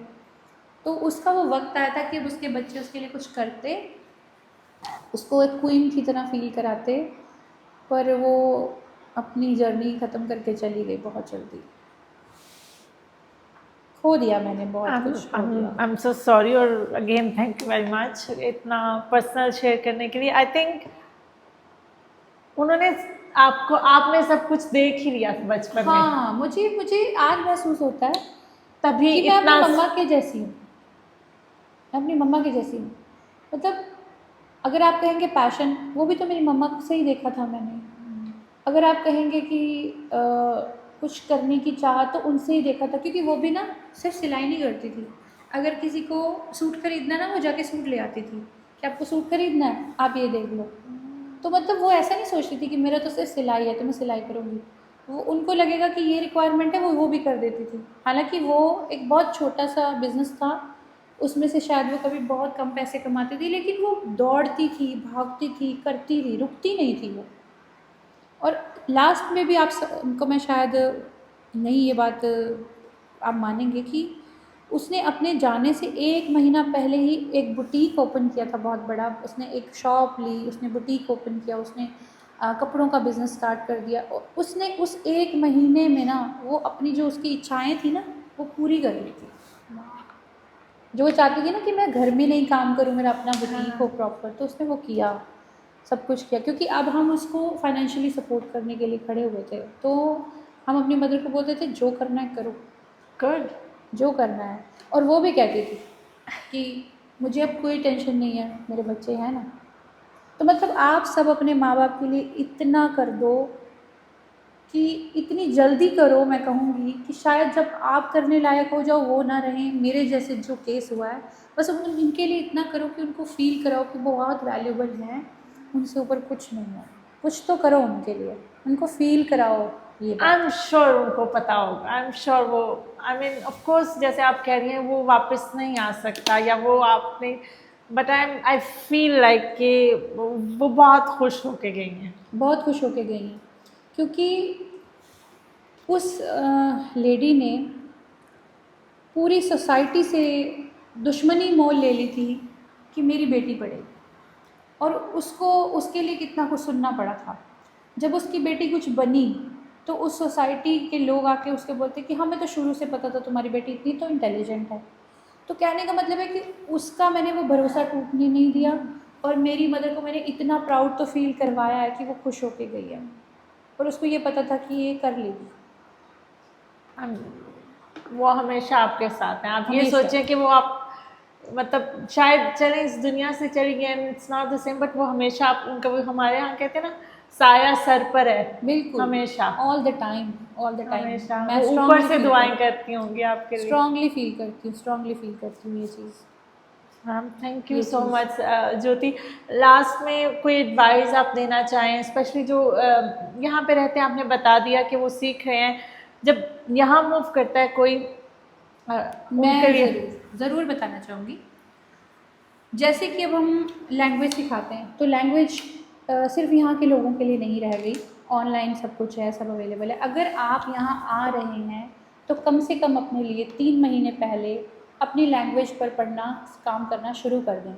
आप वहीं से जॉइन करें, किसी से भी पढ़ें, किसी से भी सीखें, लेकिन आप ये सोच के आएँ कि हम एक कंट्री में जा रहे हैं जहाँ हमारे लिए सब बदलने वाला है। तो सर्वाइवल पॉसिबल नहीं होगा अगर आपको लैंग्वेज नहीं आएगी। बेशक आपको उस सीखने के प्रोसेस में 10% ही क्यों ना समझ में आए, पर आप यहाँ आकर ज़ीरो नहीं फील करेंगे, ये मेरी गारंटी है। क्योंकि ये जो फीलिंग है ना, ये आपको इतना ज़्यादा डीमोटिवेट कर देती है कि आप ज़िंदगी में कुछ सीखना भी पसंद नहीं करते फिर। लैंग्वेज क्या, आप ये समझ के मान लेते हैं कि शायद मैं किसी चीज़ के लिए बना ही नहीं। तो प्लीज़ सीख के आएँ, सीखें, अपने आप पर काम करें। ये सिर्फ एक लैंग्वेज नहीं है, ये एक बहुत बड़ा वेपन है, बहुत बड़ी पावर है आपको आगे लेके जाने के लिए। तो ये ना सोचें जब जाऊंगा तो सीखूंगा। अब आना है ना, पता है ना आना है, तो सीखना शुरू कर दीजिए। आई लव दैट, ये एक पावर है। ये एक पावर है। कहते हैं ना, आप ज़ुबान से दुनिया जीत सकते हैं। तो अगर आप इस दुनिया में आ रहे हो और इन लोगों के बीच में अपनी जगह बनाना चाहते हो, तो सीखिए और कुछ करके दिखाइए। हम सिर्फ यहाँ पर ये काम करने के लिए नहीं आए कि ठीक है हम एक सैलरी ले रहे हैं और बहुत है। आपको अपना नाम बनाना है यहाँ पे आपको कोई ऐसा काम करना है अपनी कम्युनिटी के लिए, कुछ ऐसे मैं कहूँगी कि चीज़ें करनी है कि आने वाले लोग वो ना महसूस करें, वो ना उनके साथ बीते जो आपके साथ बीत चुका है। तो इसलिए आपको पढ़ना है और सीखना ज़रूरी है। लास्टली आप अपने हमें 2 ब्रांचेस का आप एड्रेस भी बोल दें जी और अलविदा। जी, देखिए हमारी बार्सिलोना में 2 ब्रांचेज़ हैं। एक बिल्कुल सिटी सेंटर में है, काये विया रॉयल 140 नंबर है, हॉस्पिटल क्लिनिक के पास है, और दूसरी हमारी है सांता कोलाना में, जो अभी हमने रिसेंटली ओपन की है, और इसका एड्रेस है काये मोहसिन जासिन बेरदागिर 51 नंबर है हमारी बिल्डिंग का। तो इसके अलावा हम ऑनलाइन भी पढ़ाते हैं, और नेशनैलिटी, लैंग्वेज, टैक्सी के लिए अगर आपको लैंग्वेज करनी है तो बहुत सारे मल्टीपल कोर्सेज़ हैं जो आप ऑनलाइन या ऑफलाइन कर सकते हैं। और डेफ़िनेटली हम आपके जहाँ जितना काम आ सके आएंगे। आप सिर्फ अपनी लर्निंग जर्नी को शुरू कर दीजिए। आई फील अब इतने लोगों के पेपर्स बने हैं, अब आप देखिए सबके लिए अच्छी बात है ना कि सबके पेपर्स बन गए, बट द सेम टाइम उनके हाथ में एक पावर दे दी गई पेपर्स की, बट दूसरे हाथ में लैंग्वेज की पावर है ही नहीं। अगर आज वो लैंग्वेज सीखने जाते हैं तो वहाँ से उनके काम, उनके पेपर अफेक्ट होते हैं। ये चीज़ मैं आपसे बोलूँगी कि पहले क्या होता था, पेपर लेने के लिए पहले लैंग्वेज सीखनी पड़ती थी और वो एक बहुत अच्छी बात थी। यहाँ पे अब ऐसे वो था? चीज़ें ख़त्म कर दी गई हैं। अब आप पेपर्स ले सकते हो, आपको सर्टिफिकेट नहीं चाहते और लोग कहते हैं चलो रहने दो, पर अब सबके पास पेपर्स आ गए हैं, लैंग्वेज है नहीं, अगेन लोग आपको काम नहीं देंगे, वो बोलेंगे लैंग्वेज सीख के लाओ। इसीलिए ज़रूरी है कि आपको सीखनी चाहिए, काम के लिए सीखनी चाहिए, अपने लिए अपने लायक हो जाएं, हाँ। पर सीखें ज़रूर। Thank you so much Jyoti. मैं Thank thank you you so much. So much, more power to you. Thank I you am so so much. Happy आपने इतनी अच्छी, इतना मतलब दिल खोल के अपनी स्टोरी शेयर की। I am sure there a lot जो डिटेल में हम नहीं गए हैं, बट इंशाल्लाह फिर कभी। थैंक जी, you. thank you so much. करती हूँ।